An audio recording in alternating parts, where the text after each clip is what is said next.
नमस्कार दोस्तों, आज मैं आपको बताने वाला हूं कैसे आप फाइल करेंगे टीडीएस की रिटर्न फ्री ऑफलाइन टूल का यूज़ करके या फ्री यूटिलिटी का यूज़ करके फॉर्म 26Q के अंदर जो अदर देन सैलरी पर्सन के लिए टीडीएस की रिटर्न है, कैसे आप फाइल करेंगे आज मैं आपको अब बताने वाला हूं।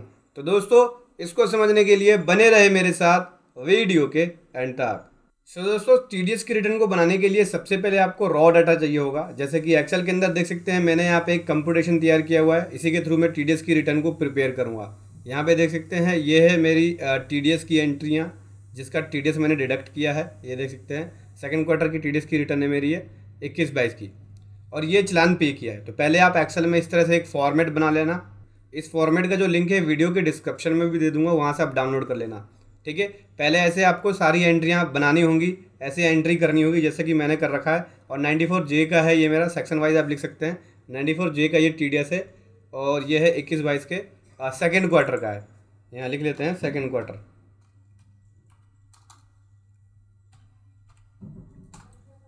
और ये है चलान की डिटेल। तो आज मैं आपको लाइव बताने वाला हूँ कि कैसे प्रिपेयर करेंगे और फिर कैसे लाइव अपलोड करेंगे टीडीएस की रिटर्न, और फाइनली एक्नॉलेजमेंट कैसे डाउनलोड करेंगे। तो सबसे पहले क्या करना है, सबसे पहले एक्सेल में इस तरह से फॉर्मेट बना लेना है, रिटर्न को प्रिपेयर कर लेना है। जैसे मैंने टीडीएस की रिटर्न को प्रिपेयर कर लिया। मेरी ये सभी एंट्रियां हैं, जिसमें कुछ बातों का ध्यान रखना ज़रूरी है। डेट, जो नाम है जिसका टीडीएस डिडक्ट किया आपने, उसका नाम, उसका पैन नंबर, टैक्सेबल वैल्यू और टीडीएस, ये होना ज़रूरी है, ये मैंडेटरी है। ये 3-4 चीज़ें आपको लिखना ज़रूरी है। उसके बाद चलान की डिटेल्स के अंदर चलान की डेट, चलान का number, BRS code, section, tax, interest और टोटल अमाउंट। ठीक है, उसके बाद क्या करना है, उसके बाद आपको क्रोम पे आना है और यहाँ पे लिखना है NSDL TDS return. TDS return जब आप लिखेंगे, ठीक है, TDS रिटर्न फाइलिंग लिखेंगे NSDL, तो TDS रिटर्न फाइलिंग के लिए जो टूल है, यूटिलिटी है, फ्री यूटिलिटी, वो आप डाउनलोड कर सकते हैं। ये देखते हैं, ये TDS रिटर्न 10 NSDL, यहाँ पे क्लिक करना है। ये देख सकते हैं, ये गवर्नमेंट की फ्री यूटिलिटी है, जिसके अंदर आप टीडीएस की रिटर्न को प्रिपेयर करेंगे। अभी यहाँ पे टीडीएस यूटिलिटी का जो वर्जन है, टीडीएस रिटर्न प्रिपरेशन यूटिलिटी का वर्जन है 3.8, नया वर्जन आया हुआ है। आप इसे डाउनलोड कर लेंगे ताकि टीडीएस की रिटर्न को प्रिपेयर कर सकें। इसको कर लेते हैं डाउनलोड। इसको RPU, रिटर्न प्रिपरेशन यूटिलिटी बोलते हैं। ये देख सकते हैं दोस्तों, ये मैंने डाउनलोड अटैचमेंट फाइल को यहाँ पे कर दिया पेस्ट। अभी इसको क्या करेंगे, एक्सट्रैक्ट करेंगे। एक्सट्रैक्ट फाइल पे क्लिक करेंगे और यहाँ से इसको कर लेंगे अलग। ठीक है, रिटर्न प्रिपरेशन यूटिलिटी 3.8 को ओपन करेंगे। इसको फिर से ओपन करेंगे। यहाँ पे देख सकते हैं, जावा की बहुत सारी फाइलें हैं। यहाँ पे आपको ये वाला TDS RPU 3.8, इसको ओपन करना है। इस पर डबल क्लिक करेंगे। देख सकते हैं, बोलता है कि आपके सिस्टम में जावा होना चाहिए इसको चलने के लिए। ठीक है, अगर जावा नहीं है तो आपको अपने सिस्टम में जावा डाउनलोड करना होगा। विंडो 2003 या अबव की होगी तभी इस पर चल पाएगा। ये सब बेसिक डिटेल्स बोलता है। ओके पे क्लिक कर देते हैं। ये देख सकते हैं, ये TDS return preparation utility open हो गया, RPU ओपन हो गया। अभी फॉर्म सेलेक्ट करना है। फॉर्म कौन सी फाइल करेंगे, फॉर्म 26Q फाइल करेंगे, क्योंकि मैं यहाँ पे TDS की रिटर्न फाइल करने वाला हूँ अदर देन सैलरी, और अदर देन सैलरी के लिए फॉर्म 26Q फाइल करते हैं। यहाँ से रेगुलर ले लिया, रेगुलर रिटर्न फाइल कर रहे हैं। अगर आपकी रिटर्न के अंदर कुछ करेक्शन होता या करेक्शन रिटर्न फाइल कर रहे होते आप, तो आप करेक्शन वाली लेते। करेक्शन रिटर्न उसी केस में फाइल होगी जो पहले ओरिजिनल रिटर्न फाइल होनी चाहिए। तो मैं यहाँ पे ओरिजिनल रिटर्न फाइल कर रहा हूँ, यानी रेगुलर रिटर्न फाइल कर रहा हूँ। ये ले लिया। अभी क्लिक टू कंटिन्यू पे क्लिक करेंगे। ये देख सकते हैं, ये देख सकते हैं, फॉर्म 26Q ओपन हो गया TDS रिटर्न के लिए। इन सभी सेक्शंस के लिए आप फॉर्म 26Q को फाइल कर सकते हैं। जैसे section 193, 194, 194A, 194BB, 194C, 194D, 194DA। ठीक है, तो बहुत सारे सेक्शन है, आप देख सकते हैं। लगभग इन सभी सेक्शंस के लिए है। कुल मिला के अदर देन सैलरी के लिए फॉर्म 26Q फाइल करते हैं, और सैलरी के लिए फॉर्म 24Q फाइल करते हैं। ठीक है, तो अगर आपका अदर देन सैलरी की TDS की रिटर्न है तो फॉर्म 26Q को फाइल करेंगे। यहाँ से मैंने ले लिया फॉर्म 26Q। अभी क्या करेंगे, सबसे पहले क्वार्टर सेलेक्ट करेंगे। सबसे पहले यहाँ से फाइनेंशियल ईयर को सेलेक्ट करेंगे। फाइनेंशियल ईयर 21-22 ले लिया, 21-22 की रिटर्न को फाइल कर रहा हूँ, ओके कर दिया। यहाँ से क्वार्टर करेंगे, सेकेंड क्वार्टर, 21-22 का second quarter. Type of deductor क्या आएगा, ये इंडिविजुअल है, जो एसएससी है मेरा ये इंडिविजुअल है। अगर आपकी कंपनी है तो कंपनी ले सकते हैं, पार्टनरशिप फॉर्म है तो फॉर्म ले सकते हैं। मैंने इंडिविजुअल एचयूएफ ले लिया। अभी सबसे पहले आपको यहाँ पे लिखना होगा 10 नंबर। चलिए लिख लेते हैं। ये दोस्तों मैंने लिख लिया 10 नंबर। उसके बाद देखो जो स्टार जहाँ पे लिखा हुआ है वो मैंडेटरी है, वो भरना ही होगा आपको, ठीक है। जैसे कि असेसमेंट ईयर में ऑटोमेटिक आ रहा है, देख सकते हैं हाई डे डिटेल्स, इसको आप भर नहीं सकते। 10 नंबर लिखने के बाद आपको लिखना होता है यहाँ पे पैन नंबर, ठीक है, ये मैंडेटरी है डिटेल। चलिए पैन नंबर लिख लेते हैं दोस्तों, ये मैंने लिख लिया पैन नंबर। उसके बाद यहाँ पे ये बोलता है कि क्या आपकी रिटर्न जो है रिवाइज रिटर्न है, यस या नो। नो है, देखें ऑटोमेटिक नो सेलेक्टेड है। अपडेट डिडक्टर डिटेल्स करके आ रहा है, ये भी ऑप्शन नहीं लेना। जो स्टार लग रहा है वो आपको लेना होगा, ये भी नहीं लेना। नीचे आ जाते हैं। सबसे पहले बोलता है, देखो यहाँ पे स्टार लगा हुआ नेम बोलता है। चलिए नेम लिखते हैं, एम्प्लॉयर का नेम आएगा यहाँ पे। तो यहाँ पे मैं नेम लिख देता हूँ। नेम में ध्यान रखना, नेम आपको वही नेम लिखना होगा जो पैन कार्ड पे नाम है, ठीक है। तो फॉर्म का नाम जीएसटी के अंदर कुछ और हो सकता है, ठीक है। अगर इंडिविजुअल का केस है तो इंडिविजुअल के केस के अंदर फॉर्म का नाम कुछ और होता है, लेकिन पैन पे जो नाम होता है वो कुछ और होता है। तो जो लीगल पर्सन का नाम है या जो पैन पे नाम है वही नाम आप यहाँ पे लिखना। जैसे मैंने पैन पे जो नाम था वो लिख दिया, ठीक है। ब्रांच की डिटेल देनी होगी कि ब्रांच का एड्रेस क्या है। अगर कोई ब्रांच है तो, नहीं है तो इसे खाली छोड़ सकते हैं। बाकी आपको एड्रेस की डिटेल देनी होगी। ब्रांच को खाली छोड़ने के बाद एड्रेस की जो डिटेल्स है वो भरनी होगी। चलिए एड्रेस की डिटेल्स को भर लेते हैं। तो दोस्तों ये मैंने भर लिया एड्रेस। यहाँ पे लिख लेते हैं ईमेल आईडी, ये ईमेल आईडी लिख लिया मैंने। उसके बाद फ़ोन नंबर हो या टेलीफोन नंबर है वो आप लिख सकते। मैं यहाँ पे फ़ोन नंबर नहीं लिख रहा, खाली छोड़ रहा हूँ। उसके बाद बोलता है कि आपने एड्रेस तो चेंज नहीं किया, जो लास्ट रिटर्न फाइल करी है और जो न्यू रिटर्न फाइल कर रहे हो करंट की, उसमें एड्रेस तो चेंज नहीं किया है। यहाँ से नो पे क्लिक कर देते हैं, नो। उसके बाद नीचे आता है, यहाँ पे रिस्पॉन्सिबल पर्सन की डिटेल देनी होती है। तो अगर रिस्पॉन्सिबल पर्सन सेम है तो सेम एज एवब पे क्लिक कर सकते हैं। सेम एज एवब पे क्लिक कर दिया तो डिटेल्स जो है ऑटोमेटिक आ गए। यहाँ पे नाम नहीं आया, चाहे तो आप नाम को ऊपर से कॉपी करके लिख सकते हो। ये कॉपी कर लिया नाम और नीचे ही नाम लिख देते हैं, ठीक है। डेजिग्नेशन पूछ रहा है, ऑनर लिख दिया, ठीक है। बाकी डिटेल्स आ गई। क्या आपने एड्रेस चेंज किया है? नहीं, एड्रेस चेंज नहीं किया है। ये बोलता है कि क्या आपने पिछले फाइनेंशियल ईयर की या पिछले क्वार्टर की टीडीएस की रिटर्न फाइल करी है, फॉर्म 26 को फाइल किया है? यस फाइल किया है, यस पे क्लिक कर दिया। अगर यस किया है आपने तो उसका आपको यहाँ पे रिसिप्ट नंबर लिखना होगा, पीआरएन नंबर लिखना होगा।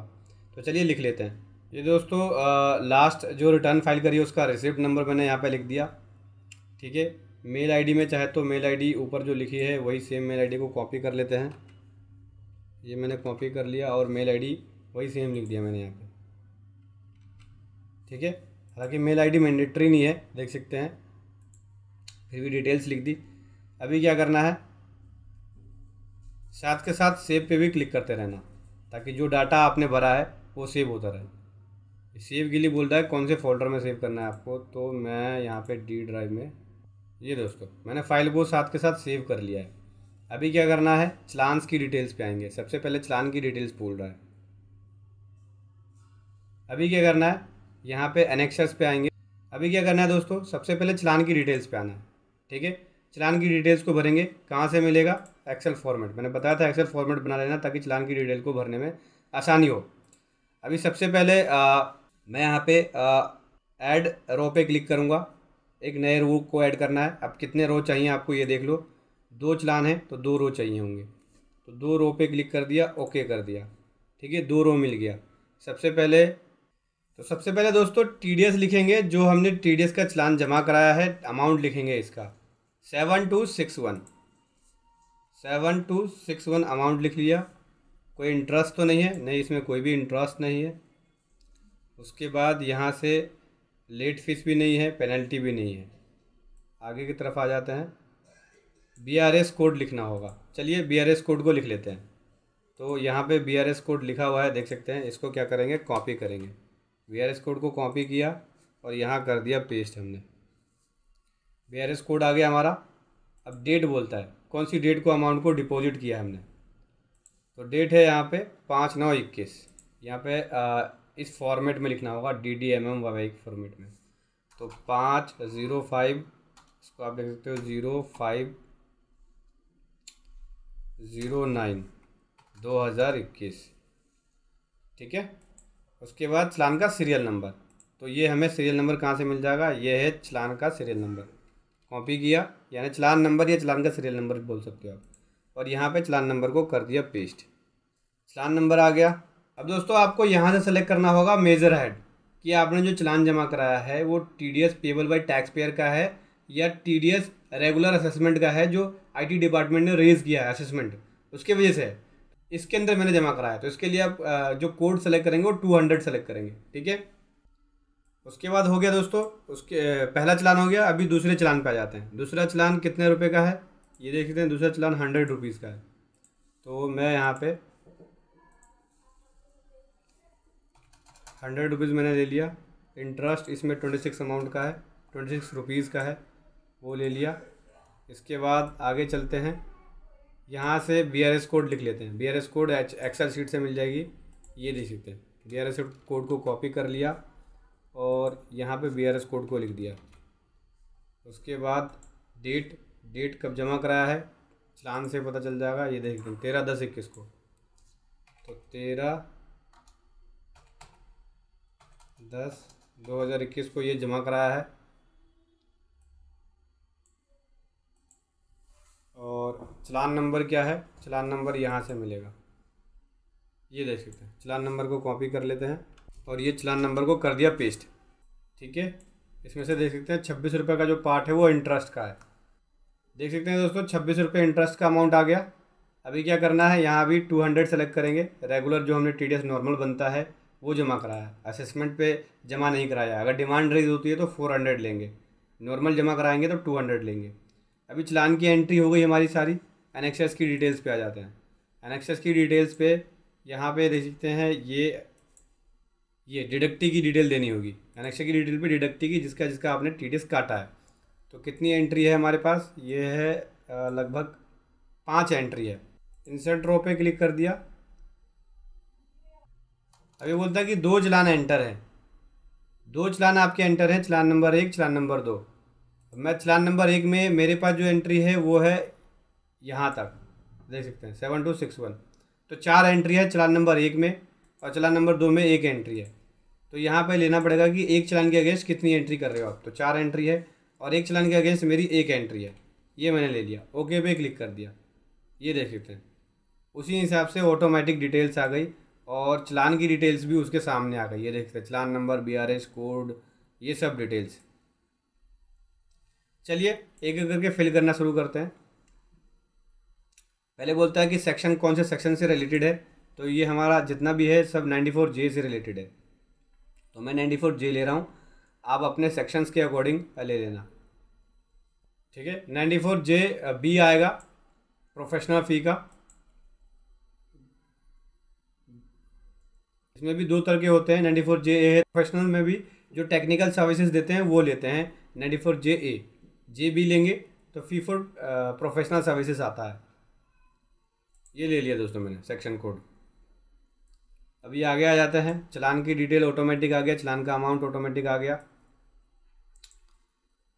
अभी यहाँ पे डिडक्टी का रेफरेंस नंबर दे सकते हैं अगर आपके पास रेफरेंस नंबर अवेलेबल है तो, नहीं तो इसे छोड़ सकते हैं, मैंडेटरी नहीं है ये। सबसे पहले पैन नंबर की बात करते हैं। तो मैं यहाँ पे पैन नंबर को कॉपी कर लेता हूँ। ये पैन नंबर कॉपी कर लिया मैंने और यहाँ पे पेस्ट कर दिया, ठीक है। पैन नंबर दे दिया।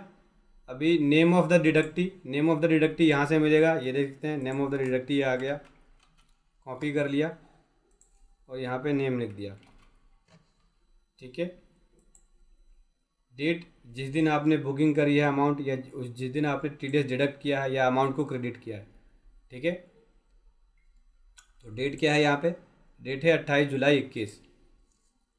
28 DDMMYY के फॉर्मेट में लिखना होगा। डेट लिख दिया। अमाउंट जो क्रेडिट किया है वो, तो अमाउंट कहाँ से मिलेगा, ये देख सकते हैं 2000 रुपये। TDS कितना बन गया, 200 रुपये। कोई इंटरेस्ट है, नहीं है। चलिए अगली एंट्री पर आ जाते हैं। पैन नंबर कॉपी कर लेते हैं और इसके बाद यहाँ से पैन नंबर को पेस्ट कर देते हैं।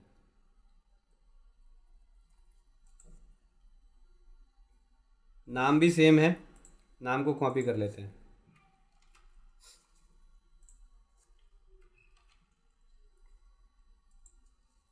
डेट क्या है? 28 जुलाई 21।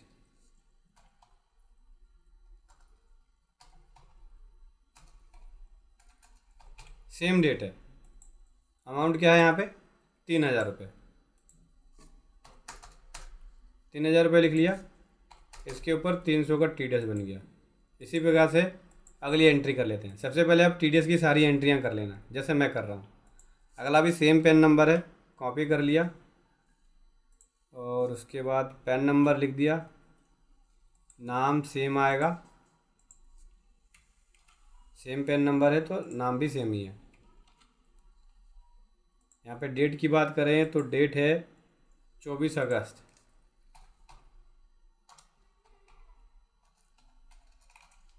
डेट लिख दिया। अमाउंट कितना है? 66,614। और TDS कितना बन गया दोस्तों इसमें? 6,661। 6,661 का TDS अमाउंट आ गया। उसके बाद अगली एंट्री पे आते हैं। ये सेकंड लास्ट है, कॉपी किया, पेस्ट कर दिया। फिर नाम को कॉपी किया, फिर पेस्ट कर दिया और डेट डाल दी। डेट क्या है? 24 अगस्त 21। 24 अगस्त 21। क्या अमाउंट है? 1,000 रुपये का अमाउंट है।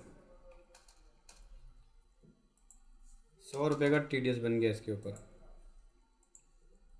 उसके बाद है अगला, ये पेन कॉपी कर लिया, ये पेस्ट कर दिया। ये पेन कॉपी कर लिया, ये पेस्ट कर दिया। डेट है इसकी 24 सितंबर।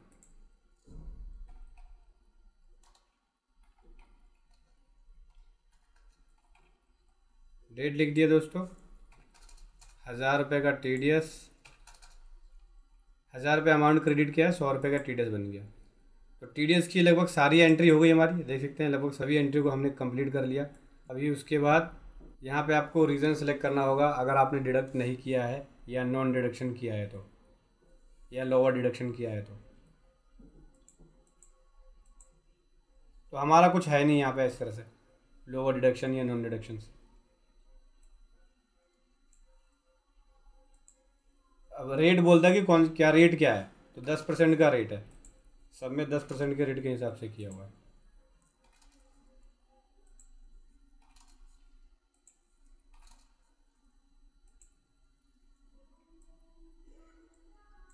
Certificate number issue bye assessing officer. कोई सर्टिफिकेट नंबर इशू किया, ये एप्लीकेबल नहीं है हमारे लिए, इसे छोड़ दो आप।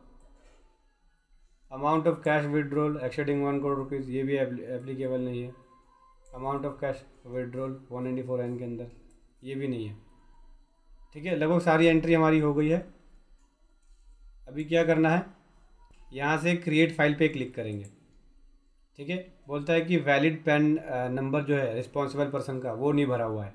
ओके पे क्लिक करेंगे, फॉर्म पे आते हैं। रिस्पॉन्सिबल पर्सन का पैन नंबर शायद हमने भरा नहीं है, देख लेते हैं पैन नंबर कहाँ पे छोड़ दिया हमने। ये रहा, पैन नंबर नहीं भरा। चलिए पैन नंबर लिख लेते हैं ऊपर, हालांकि पैन नंबर मैंने लिखा हुआ है। इसको कॉपी कर लेता हूँ मैं, Ctrl+C करके कॉपी हो गया। नीचे स्क्रॉल करेंगे और यहाँ पे पैन नंबर लिख देते हैं। पैन नंबर लिख दिया। अभी क्रिएट फाइल पे क्लिक करेंगे। फिर से बोलता है कि मोबाइल नंबर भी देना होगा रिस्पॉन्सिबल पर्सन का। चलिए मोबाइल नंबर भी लिख लेते हैं।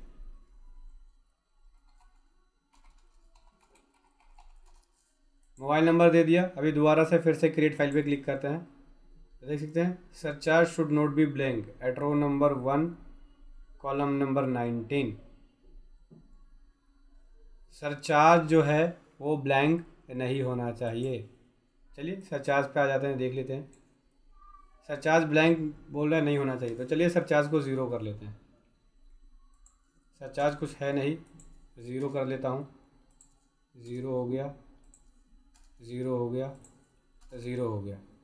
एजुकेशन शैश भी नहीं है कुछ, ज़ीरो कर लिया, ज़ीरो कर लिया, ज़ीरो कर लिया, ज़ीरो कर लिया और ज़ीरो कर लिया। अभी क्रिएट फाइल पे आते हैं। अब दोस्तों चलान फाइल को, CIS फाइल को डाउनलोड करना होगा। ये चाहे तो आप ओल्टास से डाउनलोड कर सकते हैं। कैसे करेंगे डाउनलोड, चलिए बताता हूँ आपको। सेव कर लेना साथ में साथ फाइल को, ताकि प्रॉब्लम ना हो। ठीक है, फाइल को साथ के साथ सेव कर लिया है। मिनिमाइज़ करेंगे।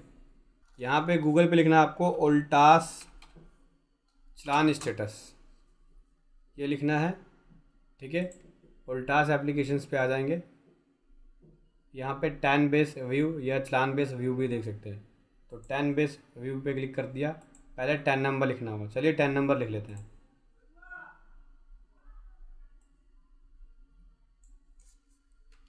टेन नंबर को यहाँ से कॉपी करके यहाँ कर दिया पेस्ट। यहाँ डेट डाल दी, 1 तारीख, जुलाई से सितंबर की रिटर्न फाइल कर रहे हैं तो यहाँ से ले लिया।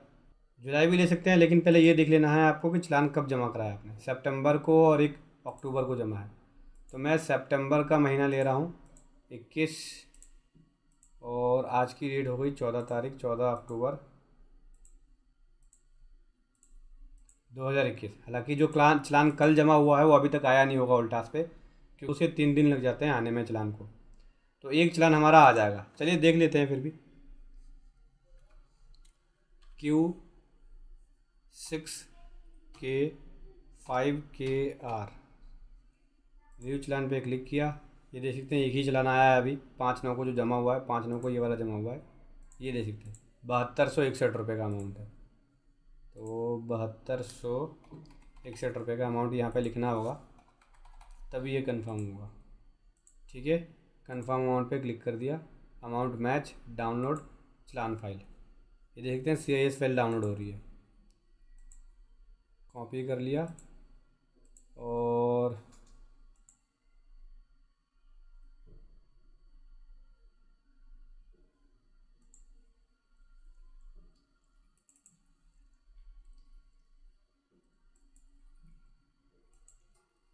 ये दोस्तों मैंने CIS फाइल को सेव कर दिया। चलिए अभी क्रिएट फाइल पे क्लिक करते हैं। बोलता है कि CIS फाइल को लो आप, कहाँ पे है CIS फाइल। तो मैं यहाँ से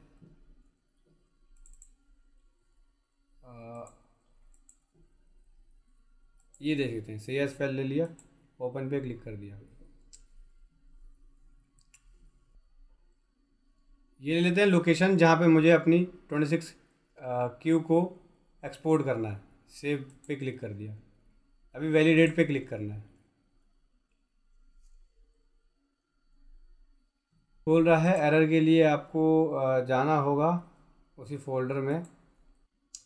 ब्रांच की डिटेल्स कह रहा है कि इनवैलिड ब्रांच डिटेल्स, ब्रांच की डिटेल नहीं प्रोवाइड की हुई है। ठीक है, देख सकते हैं एरर में बोलता है ब्रांच की डिटेल्स प्रोवाइड नहीं करी है। अभी क्या करना है, यहाँ से बाहर होना है। मैं ब्रांच की डिटेल्स को लिख लेता हूँ। ये देख सकते हैं ब्रांच तो कुछ है नहीं, लेकिन फिर भी चलिए लिख लेते हैं।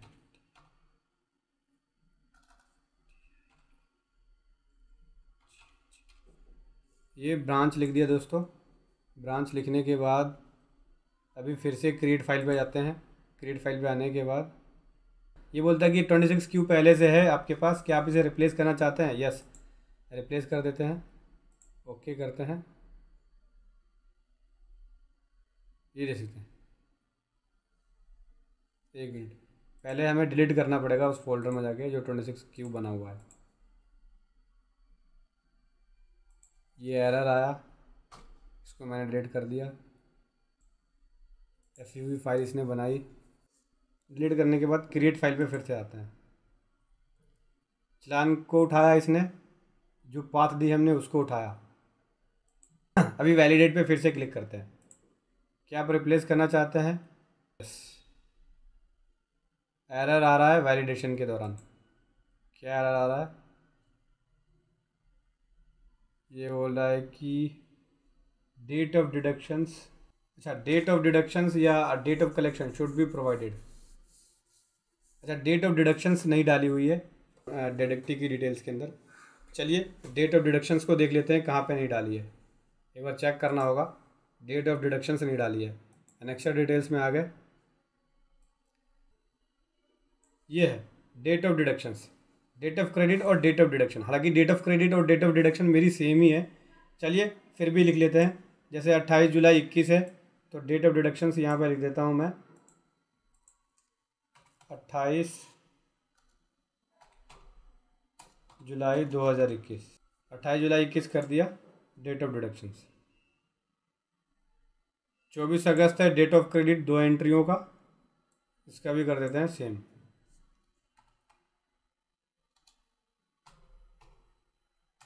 24 अगस्त 2021, 24 अगस्त 2021। फिर उसके बाद 24 सितंबर 2021 डेट ऑफ क्रेडिट, ये देख सकते हैं। इसको चलिए कर देते हैं 24 सितंबर 2021। ठीक है, लगभग सब कुछ हो गया। अभी फिर से जो रिटर्न प्रिपेयर है फाइल के अंदर 24Q, उसको डिलीट करना होगा। यूटिलिटी पे आ गए, होम पे आ जाते हैं, यहाँ से क्रिएट फाइल पे जाएंगे। ठीक है, वैलिडेट पे क्लिक करेंगे, कोई भी एरर होगा तो बता देगा। रिप्लेस करना चाहते हैं, ठीक है, यस पे क्लिक कर दिया। देखो फाइल वैलिडेशन सक्सेसफुली हो चुका है और रिटर्न प्रिपरेशन यूटिलिटी के अंदर FUV फाइल जनरेट हो चुका है। अब FUV फाइल को सबमिट कर सकते हैं फिजिकली, या फिर आप फैसिलिटेशन सेंटर है वहाँ कर सकते हैं, या फिर आप इनकम टैक्स पोर्टल पे सबमिट कर सकते हैं। और सक्सेसफुली फाइल कर लेंगे तो आप NSDL की साइट पे TDS की रेटिंग को चेक भी कर सकते हैं। ओके पे क्लिक कर दिया। हमारी जो FUV फाइल है ये देख सकते हैं, FUV फाइल सक्सेसफुली बन गई है। अब इसको आप FUV फाइल को इनकम टैक्स पोर्टल पे अपलोड कर सकते हैं। मैंने आपको एक बात और नहीं बताई, जैसे कि चलान जो हमारा है वोल्टास में एक ही आया है, एक चलान नहीं आया है। इसको आने में 2 से 3 दिन का टाइम लग जाता है, तो घबराने वाली बात नहीं है। आप रिटर्न को फाइल कर सकते हैं। हो सकता है इसके लिए आपके पास नोटिस आए, लेकिन बाद में जैसे ही पोर्टल पे चलाना आ जाएगा वो अपने आप ही नोटिस हट जाएगा। ठीक है, तो चलिए अभी इसमें FUV फाइल को सबमिट करता हूँ, रिटर्न को सबमिट करता हूँ अपनी TDS की रिटर्न को। तो सिंपल है, सबसे पहले कुछ स्टेप्स है। पहले ये जो FUV फाइल है इसको आपको जिप में बनाना होगा। यहाँ से ऐड टू जिप पे आएंगे और क्लिक कर देंगे और जिप में बना लेंगे, क्योंकि इनकम टैक्स पोर्टल पे जिप फाइल अपलोड होती है। ये हो गया। अभी चलिए इनकम टैक्स पोर्टल पे लॉगिन कर लेते हैं। लॉगिन करने के लिए आपको इनकम टैक्स पोर्टल पे 10 नंबर का यूज़ करके TDS की रिटर्न को फाइल करने के लिए रजिस्ट्रेशन लेना होगा। मैंने ऑलरेडी रजिस्ट्रेशन लिया हुआ है, तो चलिए बताता हूँ कैसे करना है इनकम टैक्स पोर्टल पे रिटर्न को सबमिट, TDS की रिटर्न को सबमिट। ठीक है दोस्तों, ये मैं आ गया इनकम टैक्स पोर्टल पे। देख सकते हैं incometax.gov.in, इस पोर्टल पे आना है। यहाँ पे आने के बाद लॉगिन पे क्लिक करना है। लॉगिन करना है आपको 10 नंबर का यूज़ करके। उससे पहले आपको रजिस्ट्रेशन लेना होगा। 10 नंबर का यूज़ करके रजिस्ट्रेशन ले लेना, क्योंकि TDS की रिटर्न को अपलोड करने के लिए आपको रजिस्ट्रेशन लेना होगा। ठीक है, चलिए लिख लेते हैं। सबसे पहले 10 नंबर लिखेंगे, ये लिख दिया दोस्तों 10 नंबर। कंटिन्यू पे क्लिक कर दिया। अभी पासवर्ड लिखना होगा, चलिए पासवर्ड लिख लेते हैं। पासवर्ड लिख लिया, कंटिन्यू पे क्लिक करते हैं, ओके कर दिया।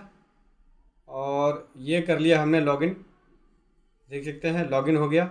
अभी फाइल रिटर्न जो करना है TDS की, उसके लिए आपको क्या करना है, फाइल पे जाना है, ई फाइल पे, इनकम टैक्स फॉर्म पे जाना है, फाइल इनकम टैक्स फॉर्म पे जाना है।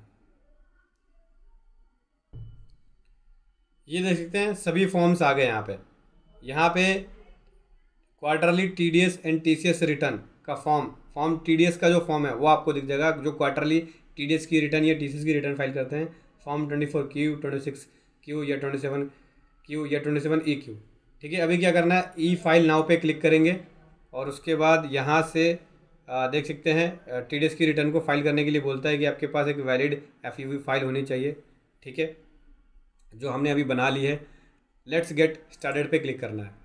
उसके बाद यहाँ से सेलेक्ट करना होगा फॉर्म 26Q फाइल कर रहे हैं, अदर देन सैलरी हो गया। फाइनेंशियल ईयर लेंगे, फाइनेंशियल ईयर यहाँ से फाइल कर रहे हैं 21-22 की। क्वार्टर कौन सा है, क्वार्टर है सेकंड। रेगुलर रिटर्न फाइल कर रहे हैं।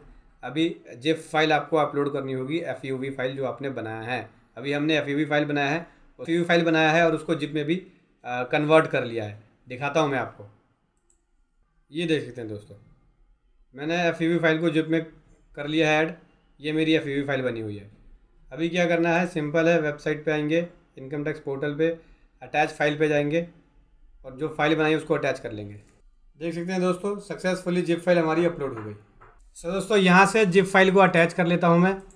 ये मैंने जिप फाइल अटैच कर लिया, देख सकते हैं सक्सेसफुली अटैच हो गई फाइल। अभी प्रोसीड टू वेरीफाई पे जाएंगे। बोलते हैं कि क्या आप ई वेरीफाई करना चाहते हैं। यस, ई वेरीफाई करना चाहते हैं। ठीक है, अब रिटर्न को कैसे आप वेरीफाई करना चाहेंगे, DSC का यूज़ करके या आधार OTP का यूज़ करके कैसे आप रिटर्न फाइल करना चाहते हैं। तो मैं यहाँ पे DSC का यूज़ करके फाइल कर रहा हूँ। ठीक है, DSC को सेलेक्ट कर लिया। अभी क्या करना है, कंटिन्यू पे क्लिक करना है और उसके बाद यहाँ से अगर आपने एम साइनर डाउनलोड नहीं किया हुआ है तो एम साइनर यूटिलिटी डाउनलोड कर लो, अगर आप DSC का यूज़ करना चाहते हैं तो। अगर आधार का यूज़ करना चाहते हैं तो बैक क्लिक करके यहाँ से आधार OTP ले सकते हैं। मैं DSC का यूज़ करके रिटर्न को फाइल करने वाला हूँ, तो DSC ले लिया। अभी कंटिन्यू पे क्लिक करेंगे, ओके कर दिया। कंटिन्यू पे क्लिक करेंगे, सेलेक्ट करेंगे प्रोवाइडर को। सो दोस्तों, देख सकते हैं ये आ गया मेरा DSC। उसके बाद यहाँ से ये आ गया सर्टिफिकेट नंबर। चलिए पासवर्ड को लिख लेते हैं। दोस्तों, ये लिख लिया मैंने पासवर्ड। अभी क्या करना है, साइन।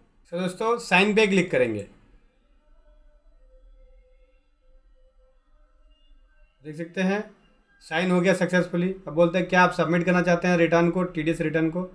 यस कर दिया। सक्सेसफुली TDS की रिटर्न हमारी फाइल होगी और ये हमें एक्नॉलेजमेंट नंबर मिल चुका है। अब आपको क्या करना है, सिंपल है, ई फाइल पे जाना है और व्यू फाइल फॉर्म पे जाना है। यहाँ से देख सकते हैं जो आपने TDS की रिटर्न फाइल करी है, व्यू ऑल पे क्लिक कर दिया। ये मैंने क्वार्टर सेकंड की 21 बैच की रिटर्न फाइल करी है। यहाँ से रिसिट्स को डाउनलोड कर लेंगे। ये देख सकते हैं, यह PRN नंबर। डाउनलोड रिसिट पे क्लिक करेंगे तो यहाँ से जो हमारी TDS की रिटर्न है फाइल वाली, उसकी रिसीट्स डाउनलोड हो जाएगी। ये देख सकते हैं। तो दोस्तों, ऐसे आपको रिटर्न प्रिपरेशन यूटिलिटी का यूज़ करके TDS की रिटर्न को फाइल करना है। वीडियो कैसे लगी ज़रूर बताएं। Thank you so much. जय हिंद, वंदे मातरम। वेलकम गाइस, आज मैं आपको बताने वाला हूँ TDS सर्टिफिकेट को कैसे डाउनलोड करेंगे, फॉर्म 16 या फॉर्म 16A। ये एक TDS सर्टिफिकेट होता है। तो आज की इस वीडियो में आपको बताऊंगा फॉर्म 16A कैसे डाउनलोड करेंगे। फॉर्म 16 का भी प्रोसेस लगभग सेम होता है, तो 16A को बताता हूँ कैसे डाउनलोड करेंगे। अगर आप 16A को समझ जाएंगे तो 16 को भी डाउनलोड कर सकते हैं। तो बने रहे मेरे साथ वीडियो के एंड तक। तो सबसे पहले दोस्तों बात करूँ, यहाँ पे कुछ इंपॉर्टेंट पॉइंट है फॉर्म 16A को डाउनलोड करने के लिए। जैसे कि बात करूँ, फॉर्म 16A एक TDS सर्टिफिकेट है और इसके अंदर डिडक्टर जितना भी आपका TDS डिडक्ट करता है उसकी डिटेल होती है, साथ में नेचर ऑफ पेमेंट की डिटेल होती है कि कौन से सेक्शन के अंदर आपका इसने TDS काटा है। TDS फॉर्म 16A डाउनलोड कर सकते हैं केवल ट्रस्ट की साइट से और ये वैलिड सर्टिफिकेट होता है। फॉर्म 16A केवल वैलिड पैन पे ही जनरेट होता है, इनवैलिड पैन पे ये जनरेट नहीं होगा। और TDS सर्टिफिकेट जो ट्रस्ट की साइट से डाउनलोड है वो नॉन एडिटेबल है, आप इसे एडिट नहीं कर सकते। ठीक है दोस्तों, जो डिडक्टर है वो डाउनलोड कर सकता है फॉर्म 16A को HTTP फाइल के अंदर, फिर उसके बाद उसे जिप फाइल के अंदर ये डाउनलोड हो जाएगी और उसे इसको डाउनलोड करके PDF के अंदर कन्वर्ट करना है। एक यूटिलिटी होती है जो ट्रस्ट की साइट से आप डाउनलोड करके उसे आप कन्वर्ट कर सकते हैं। ऑथराइज पर्सन की डिटेल होती है कि फॉर्म 16A को ऑथराइज करेगा, DSC के थ्रू आप इसे साइन कर सकते हैं। तो डिजिटल सिग्नेचर की आपको ज़रूरत पड़ेगी और इसका जो पासवर्ड होगा फॉर्म 16A का वो आपका 10 नंबर होता है, वो कैपिटल में आपको वहाँ पे लिखना होता है जनरेट करते वक्त। तो चलते हैं पहले स्टेप के अंदर। आपको डैशबोर्ड पे ट्रस्ट की साइट पे जाके आपको लॉगिन करना होगा। ठीक है दोस्तों, उसके बाद सेकंड स्टेप में जैसे ही आप डैशबोर्ड पे आ जाएंगे, डाउनलोड का ऑप्शन मिलेगा। यहाँ से आपको जाना है फॉर्म 16A पे। ठीक, यहाँ पे जाएंगे और उसके बाद रिक्वेस्ट देंगे। सबसे पहले हम रिक्वेस्ट देते हैं फॉर्म 16A का, फिर रिक्वेस्ट जनरेट होती है वो फाइल, फिर उसके बाद डाउनलोड करते हैं। तो रिक्वेस्ट दे सकते हैं कि इंडिविजुअल पैन के बेस पे भी दे सकते हैं और बल्क पे भी दे सकते हैं। पहला ऑप्शन आता है इसके अंदर इंडिविजुअल पैन का, फाइनेंशियल ईयर ले लिया। जैसे सपोज दैट अगर मैं रिक्वेस्ट दे रहा हूँ तो 18-19 ले लिया मैंने यहाँ पे, फिर क्वार्टर ले लिया, जैसे फर्स्ट क्वार्टर ले लिया। यहाँ से फॉर्म ले लेंगे, आपने फॉर्म कौन सा सबमिट किया, जैसे 26Q। ठीक है, हम इसके अंदर TDS स्टेटमेंट सबमिट करते हैं। फिर पैन नंबर अगर इंडिविजुअल दे रहे हैं आप, तो बल्क में दे रहे हैं कई सारे पैनों का इकट्ठा, तो आपको यहाँ से फाइनेंशियल ईयर लेना होगा। जैसे कि मैं यहाँ पे ले लेता हूँ 18-19 और उसके बाद आपको यहाँ से देना होता है क्वार्टर, कौन से क्वार्टर का चाहिए, जैसे फर्स्ट क्वार्टर ले लिया।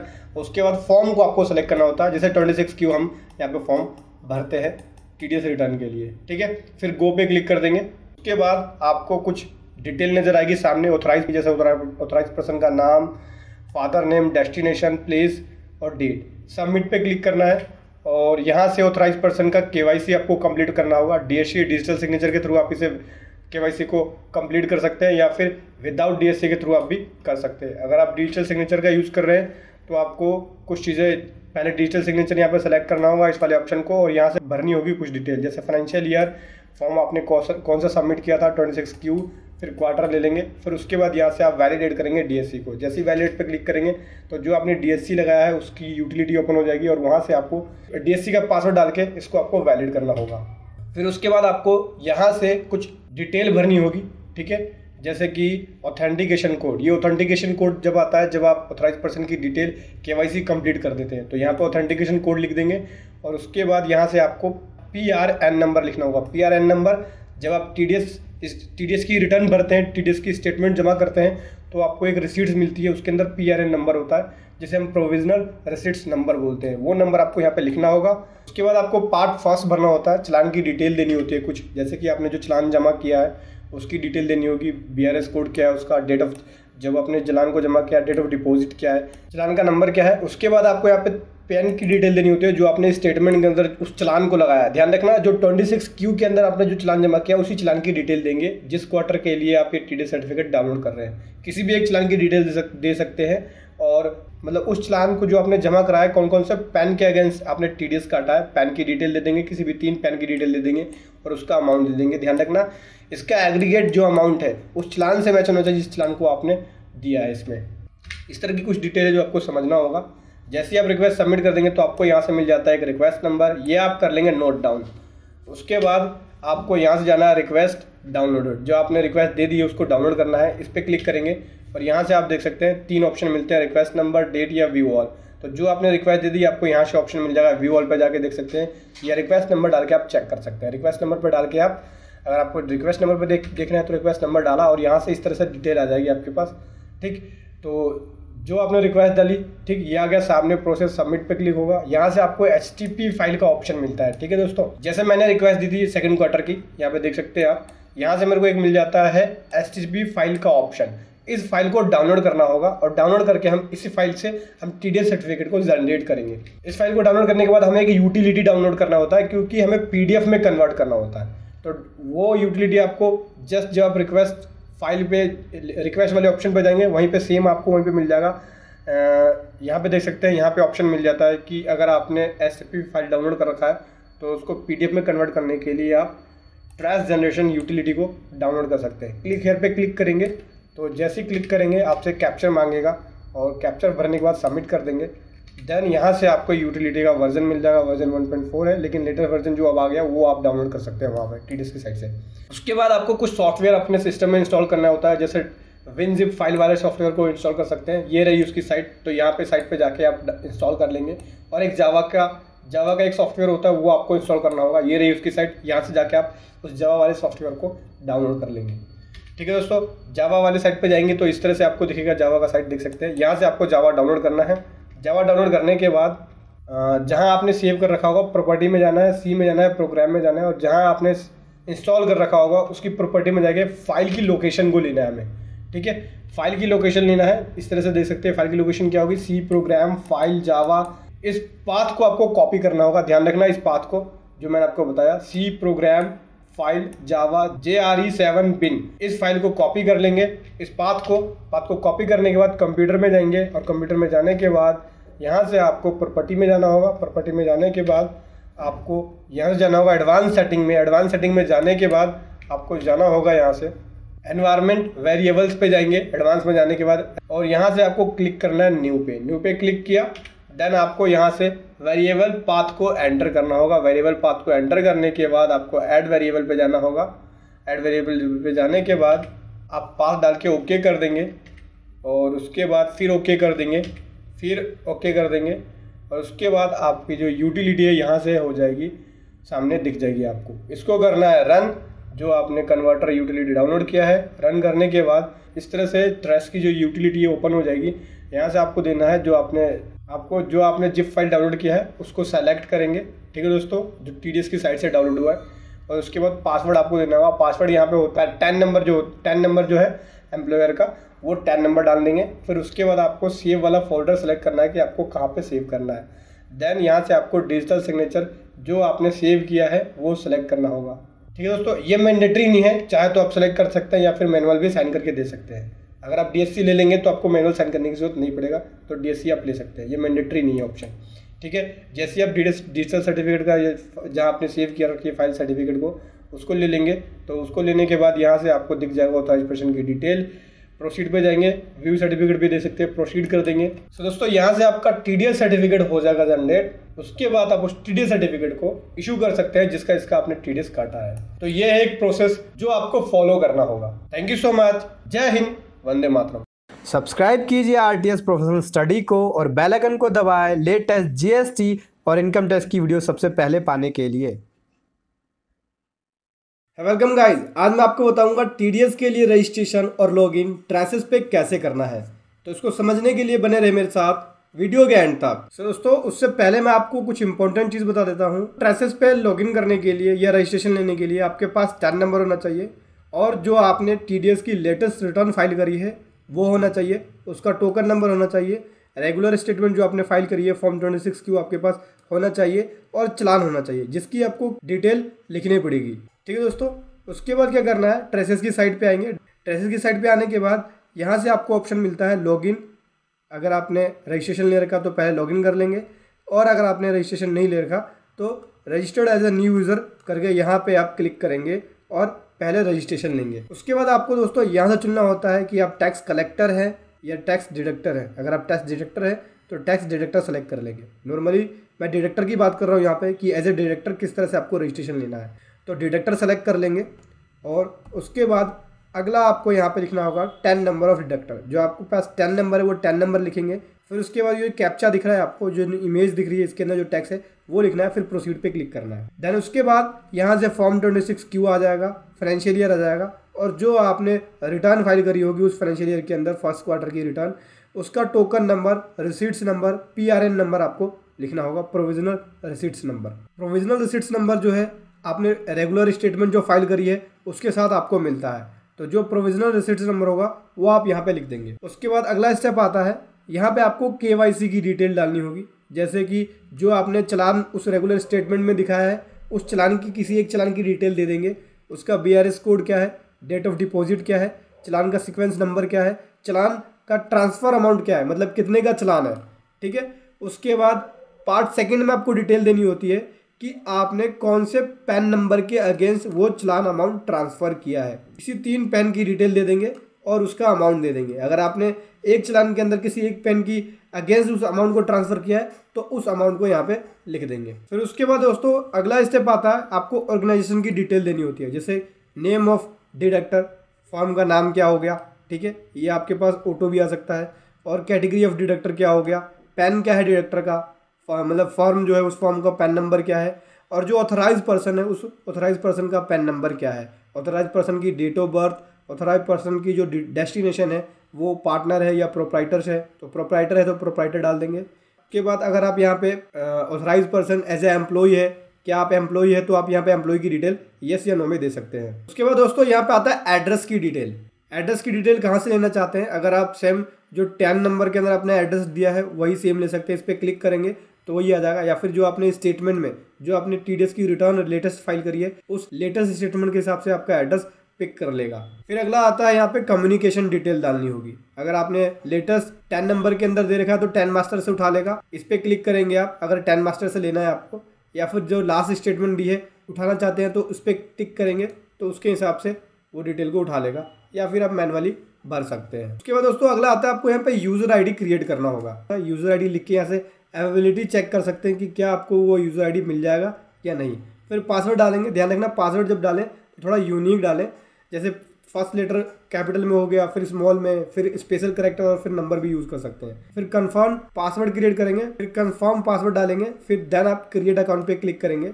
जैसे क्रिएट अकाउंट पे क्लिक करेंगे आपको कंफर्मेशन डिटेल सामने दिखाई देगी, जैसे यूज़र, टाइप ऑफ यूज़र आ गया, ऑर्गेनाइजेशन की डिटेल आ गई जैसे 10 नंबर, पैन नंबर, ठीक है, कैटेगरी ऑफ डिडक्टर आ गया, पैन आ गया, ऑथराइज पर्सन की date of birth, authorize person की डिटेल, ये सारी डिटेल आपको दिखेगी। उसके बाद communication address, communication detail, then सब कुछ आपको लगता है कि सब कुछ ठीक है तो कन्फर्म पे क्लिक कर सकते हैं, और आपको लगता है कि नहीं कुछ चेंज करना है तो आप एडिट पे क्लिक करके बैक जाके एडिट भी कर सकते हैं। इस प्रकार से दोस्तों जैसे ही आप ऐसे कंफर्म कर देंगे आपका रजिस्ट्रेशन सक्सेसफुली सबमिटेड हो जाएगा। फिर दोस्तों आपके पास यहाँ पे एक्टिवेशन लिंक भेजेंगे मेल पे, मेल के थ्रू जाके आप उस अकाउंट को एक्टिवेट कर सकते। क्या करना है, जैसे लिंक पे क्लिक करेंगे तो इस तरह से पेज खुल जाएगा। यहाँ पे आपको यूजर आईडी डालना होगा, ईमेल के थ्रू जो कोड है वो डाल देंगे, एसएमएस के थ्रू जो कोड है वो डाल देंगे। उसे डालने के बाद यहाँ पे क्लिक करना है सबमिट पे। सबमिट पे क्लिक करने के बाद जैसे ही आपका एक्टिव हो जाएगा सक्सेसफुली, देन लॉगिन का ऑप्शन आएगा। आप लॉगिन पे क्लिक करके डायरेक्ट लॉगिन कर पाएंगे, या फिर आप ट्रेसेस की साइट पे जाके यहाँ पे लॉगिन पे जाना है और लॉगिन पे जाने के बाद यूज़र आईडी, पासवर्ड और 10 नंबर डालने के बाद ये वाली इमेज डालेंगे, फिर उसके बाद आप इजीली लॉगिन कर पाएंगे। तो दोस्तों इस तरह से आपको ट्रेसेस की साइट पे लॉगिन करना है। सिंपल से 5 स्टेप को फॉलो करना है। 5 स्टेप को फॉलो कीजिए और इजीली रजिस्ट्रेशन कीजिए ट्रेसेस की साइट पे और लॉगिन कीजिए। Thank you so much. जय हिंद, वंदे मातरम। सब्सक्राइब कीजिए आरटीएस प्रोफेशनल स्टडी को और बेल आइकन को दबाएं लेटेस्ट जीएसटी और इनकम टैक्स की वीडियो सबसे पहले पाने के लिए। तो जो भाई बंधु मेरे चैनल पे फर्स्ट टाइम है, इस वीडियो को पहली बार देख रहे हैं, जिन्होंने अभी तक सब्सक्राइब नहीं किया तो सब्सक्राइब कर लीजिए दोस्तों, क्योंकि जैसे ही आप सब्सक्राइब कर लेते हैं आपके पास इनकम टैक्स से रिलेटेड सारी अपडेट्स मिलती रहती है। तो सब्सक्राइब करना ना भूलें और साथ में और लोगों को भी जोड़िए दोस्तों। सो दोस्तों बात करूँ इस नोटिफिकेशन के बारे में। नोटिफिकेशन नंबर 10 है 2019 का, जो 4 जून 2019 को इशू हुआ है। और दोस्तों अगर आप इस नोटिफिकेशन को डाउनलोड करना चाहते हैं तो वीडियो के डिस्क्रिप्शन में इसका लिंक मिल जाएगा, वहां से आप इस नोटिफिकेशन को डाउनलोड कर सकते हैं।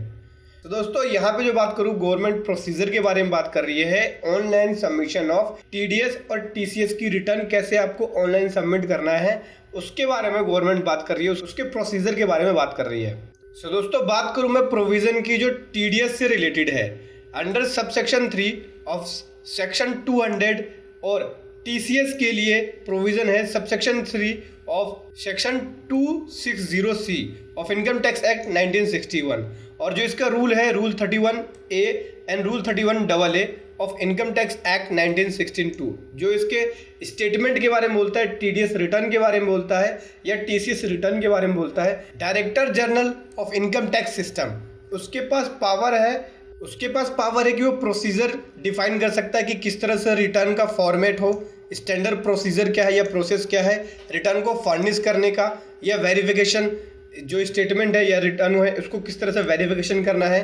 तो यहाँ पे इस पावर का यूज करके director general of income tax system ने प्रोसीजर और स्टैंडर्ड बताया है किस तरह से आपको यहाँ पे टीडीएस एंड टीसीएस की रिटर्न को प्रिपेयर करना है एंड ऑनलाइन सबमिट करना है।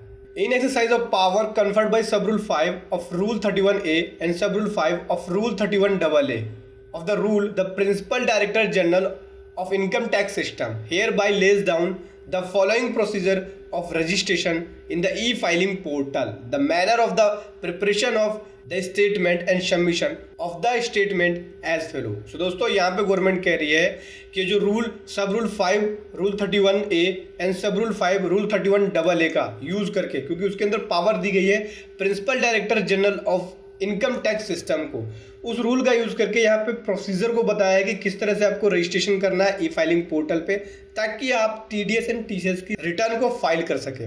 सो दोस्तों जो डिडक्टर है या कलेक्टर है अपनी रिटर्न को सबमिट कर सकता है ऑनलाइन, कहाँ पे, ई टीडीएस रिटर्न को फाइल कर सकता है ई फाइलिंग पोर्टल पे, या फिर सबमिट कर सकता है टिन फैसिलिटेशन सेंटर के पास भी, ठीक। या तो वो ऑनलाइन फाइल कर ले इनकम टैक्स की साइट पे जाके ई फाइलिंग पोर्टल पे, या फिर टिन फैसिलिटेशन सेंटर के पास भी जाके इस रिटर्न को सबमिट कर सकता है। Procedure for E filing TDS and TCS statement online through E filing portal is under. और जो बात करूं ई फाइलिंग पोर्टल से जो प्रोसीजर है TDS and TCS statement online submit करने की, वो है निम्नलिखित। पहला है रजिस्ट्रेशन की बात करता है। तो दोस्तों यहाँ पे मैं रजिस्ट्रेशन की बात करूं तो जो डिडक्टर है या कलेक्टर है उसके पास एक वैलिड टैन होना चाहिए रजिस्ट्रेशन के लिए, ठीक। फिर उसके बाद उसको ई फाइलिंग की वेबसाइट पे जाना है और उसको रजिस्ट्रेशन लेना है as a tax deductor and collector. अगर वो गवर्नमेंट ऑफिस है, तो गवर्नमेंट ऑफिस में उसको सेलेक्ट करना है एन एक्सटर्नल एजेंसी रजिस्ट्रेशन करते वक्त, ठीक है दोस्तों। तो इस तरह से रजिस्ट्रेशन लेना है। और दोस्तों दूसरी तरफ बात करूं प्रिपरेशन की, किस तरह से आपको रिटर्न प्रिपेयर करना है टीडीएस एंड टीसीएस का, तो रिटर्न प्रिपरेशन यूटिलिटी को आप डाउनलोड कर सकते हैं और फाइल वैलिडेशन यूटिलिटी को भी डाउनलोड कर सकते हैं टीडीएस की स्टेटमेंट को वैलिडेट करने के लिए। ये दोनों ही आपको मिल जाएगा टिन एनएसडीएल वेबसाइट पे जाके www.tinnsdl.com पे जाके, वहां से आप इस फाइल वैलिडेशन यूटिलिटी को डाउनलोड करके अपनी स्टेटमेंट को प्रिपेयर कर सकते हैं। The statement is required to be upload as a zip file and submit using either digital signature certificate or electronic verification code. और दोस्तों अपनी स्टेटमेंट को आपको अपलोड करना होगा जिप फाइल के अंदर, ठीक है। DSC का यूज़ करके या फिर EVC का यूज़ करके आप रिटर्न को सबमिट कर सकते हैं। और जो DSC का यूज़ करेंगे वो सिग्नेचर भी दोस्तों यहाँ पे अपलोड करना है, सिग्नेचर फाइल भी जनरेट करना है। उसके लिए आप डाउनलोड कर सकते हैं ई फाइलिंग की वेबसाइट से DSC मैनेजमेंट यूटिलिटी, वो डाउनलोड सेक्शन में आपको मिल जाएगा।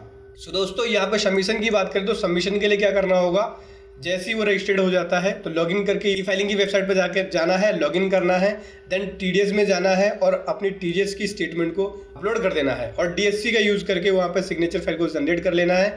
और जो DSC यूज़ नहीं करते वो EVC के थ्रू कर सकते हैं। फिर चौथा की बात करूँ, EVC can be generated using one of the following mode. अगर आपको EVC जनरेट करना है, आपके पास DSC नहीं है, तो ये फॉलोइंग मोड है। पहला है नेट बैंकिंग का यूज़ करके कर सकते हैं, दूसरा है आधार OTP का यूज़ करके जनरेट कर सकते हैं, बैंक अकाउंट नंबर का यूज़ करके जनरेट कर सकते हैं और डीमेट अकाउंट नंबर का भी यूज़ करके जनरेट कर सकते हैं। तो ये फॉलोइंग मोड है EVC के लिए। नमस्कार दोस्तों, आज मैं आपको बताऊंगा TDS चालान कैसे पे कर सकते हैं ऑफलाइन मेथड का यूज़ करके। हाँ जी दोस्तों, अगर आपके पास नेट बैंकिंग नहीं है, ऑनलाइन आप पे नहीं कर सकते, तो आप TDS के चालान को ऑफलाइन भी अपने बैंक में जमा करके पे कर सकते हैं। क्या मेथड होगा, स्टेप बाय स्टेप आज मैं आपको समझाऊंगा। तो इसको समझने के लिए बने रहे मेरे साथ वीडियो के एंड तक। सो दोस्तों ये है मेरे पास चालान नंबर 281। TDS को पे करने के लिए चालान नंबर 281 अब भरते हैं। इस चालान का जो कॉपी है उसका लिंक वीडियो के डिस्क्रिप्शन में मिल जाएगा, वहाँ से आप इसके PDF फॉर्म को डाउनलोड कर सकते हो। तो दोस्तों ये जो चालान है वो TDS और TCS दोनों के लिए है। आप TDS जमा करा लो या TCS, इस चालान का यूज़ करके जमा करा सकते हो, ठीक है। दोस्तों उससे पहले बताना चाहूँगा, जो भी भाई बंधु मेरे चैनल पे पहली बार हैं, जिन्होंने अभी तक सब्सक्राइब नहीं किया है तो सब्सक्राइब कर लीजिए दोस्तों, क्योंकि जैसे ही सब्सक्राइब कर लेते हैं इस तरह का मैं फ्री कंटेंट आपके सामने लाता रहता हूँ, ताकि आप अपने प्रोफेशनल करियर को बेहतर कर सकें। तो सब्सक्राइब कीजिए इस तरह का कंटेंट पाने के लिए और साथ ही साथ अपने भी भाई बंधु को जोड़ें। इसको बस आपको फिल करके बैंक में देना होता है। क्या क्या डिटेल फिल करनी होती है, चलिए मैं आपको बताता हूँ। देखो दोस्तों, यहाँ पे सबसे पहले सेलेक्ट करना होता है कि जिसका आपने TDS काटा है वो क्या कंपनी डिडक्टी है या नॉन कंपनी डिडक्टी है। तो दोस्तों सबसे पहले आपको यहाँ पे टिक करना होता है किसी भी एक में, कंपनी डिडक्टी या नॉन कंपनी डिडक्टी। देखो जिसका भी आप TDS पे कर रहे हो, अगर वो सिंगल पर्सन है, एक ही बंदे का TDS जमा करा रहे हो आप, अगर वो नॉन कंपनी डिडक्टी है, मतलब कि इंडिविजुअल है, प्रोप्राइटरशिप है, तो नॉन कंपनी डिडक्टी में आता है। या पार्टनरशिप फॉर्म है, HUF है, तो वो नॉन कंपनी डिडक्टी में आता है। लेकिन अगर प्राइवेट लिमिटेड कंपनी है, जिसका आप TDS जमा करा रहे हैं वो प्राइवेट लिमिटेड कंपनी है, तो इस पर टिक कर सकते हैं। हालांकि कोई फ़र्क नहीं होगा, अगर आपने इसमें गलत भी टिक कर दिया तो कोई प्रॉब्लम नहीं होगी, आपकी TDS की रिटर्न में कोई फ़र्क नहीं पड़ेगा। TDS की रिटर्न में बस चालान नंबर की डिटेल चाहिए होती है, इससे कोई फ़र्क नहीं होगा अगर आपने कंपनी डिडक्टी या नॉन कंपनी डिडक्टी में जमा करा दिया है। लेकिन जो तरीका होता है वो मैंने आपको बताया। अगर किसी का TDS आप इकट्ठा जमा करा रहे हो पूरे महीने का, उसके अंदर दोनों मिक्स है, कंपनी डिडक्टी या नॉन कंपनी डिडक्टी, तो ऐसे में आइडेंटिफाई करना मुश्किल होता है, ठीक है। तो आप किसी भी एक ऑप्शन को ले सकते हो, चाहे तो नॉन कंपनी डिडक्टी को ले सकते हो।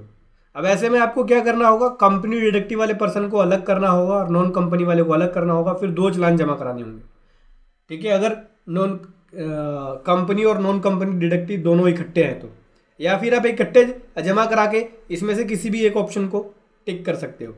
इससे आपकी TDS की रिटर्न पे कोई फ़र्क नहीं पड़ेगा खास, ठीक है। फिर उसके बाद असेसमेंट ईयर सेलेक्ट करना होगा। जिस भी असेसमेंट ईयर का TDS जमा करा रहे हैं, यहाँ से आप उस ईयर की डेट डाल देंगे। जैसे कि अगर आप 22-23 का कर रहे हैं तो 22-23 ईयर आपको यहाँ पे लिखना होगा, जैसे कि 2022 और ये 2023 हो गया, ठीक है। फिर आपको 10 नंबर यहाँ पे फिल करना होता है। फिर जो नाम है 10 पे, 10 के हिसाब से नाम भरना। फिर कंप्लीट एड्रेस, पिन कोड भी आपको भरना होगा। फिर यहाँ से पेमेंट कोड, यानी कौन से सेक्शन कोड के अंदर आप TDS जमा करा रहे हैं। जैसे 194C है तो यहाँ पे आप 194C लिखेंगे, ठीक है। अगर 194I है तो 194I, 194J है तो 194J, जिस भी सेक्शन का आपने TDS काटा है वो सेक्शन कोड लिखना होगा। ये मैंडेटरी चीज़ें हैं, ये भरना होगा। इन चीज़ों का फ़र्क नहीं पड़ेगा अगर कंपनी डिडक्टली या नॉन कंपनी में गलती से किसी भी गलत में टिक हो गया तो कोई खास फ़र्क नहीं पड़ेगा, लेकिन सेक्शन कोड आपका सही होना चाहिए। और आपने भरते वक्त सेक्शन कोड भी गलत कर दिया है तो उसको भी ठीक कर सकते हैं। मैंने अपनी वीडियो के अंदर बताया हुआ है, चैनल पर जाके देख सकते हैं कि अगर आपने चालान गलत भर दिया है तो कैसे उसका करेक्शन करना है, तो वो मैंने बताया हुआ है। अब यहाँ से आपको सेलेक्ट करना होता है, इसमें से किसी एक पे टिक करना होता है कि TDS कैसे जमा करा रहे हैं। टैक्स पेयर के द्वारा जमा हो रहा है तो इस पर क्लिक कर देंगे।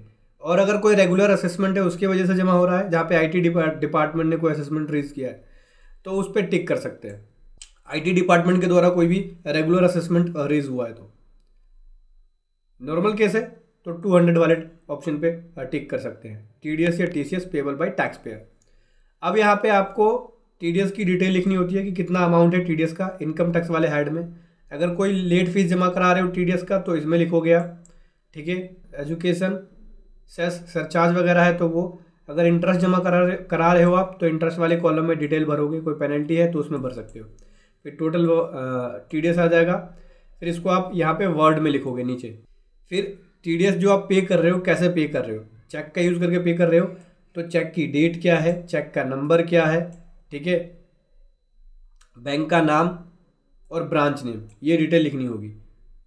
उसके बाद यहाँ पे वो डिटेल जाएगी, यहाँ पे सिग्नेचर करेगा जो पर्सन पे कर रहा है टैक्स को। यहाँ पे सेम टैन नंबर आएगा। फिर उसके बाद यहाँ पे नेम आएगा। फिर उसके बाद यहाँ पे cheque number same, rupees, words के अंदर रुपीज़ यहाँ लिखना होगा, बैंक का नाम, ये सब चीज़ें। कंपनी डिडक्टी या नॉन कंपनी डिडक्टी इसमें से टिक कर लेंगे, कोई भी है एक। यहाँ से असेसमेंट ईयर इसको फिल कर लेंगे, कौन सी असेसमेंट ईयर के लिए है।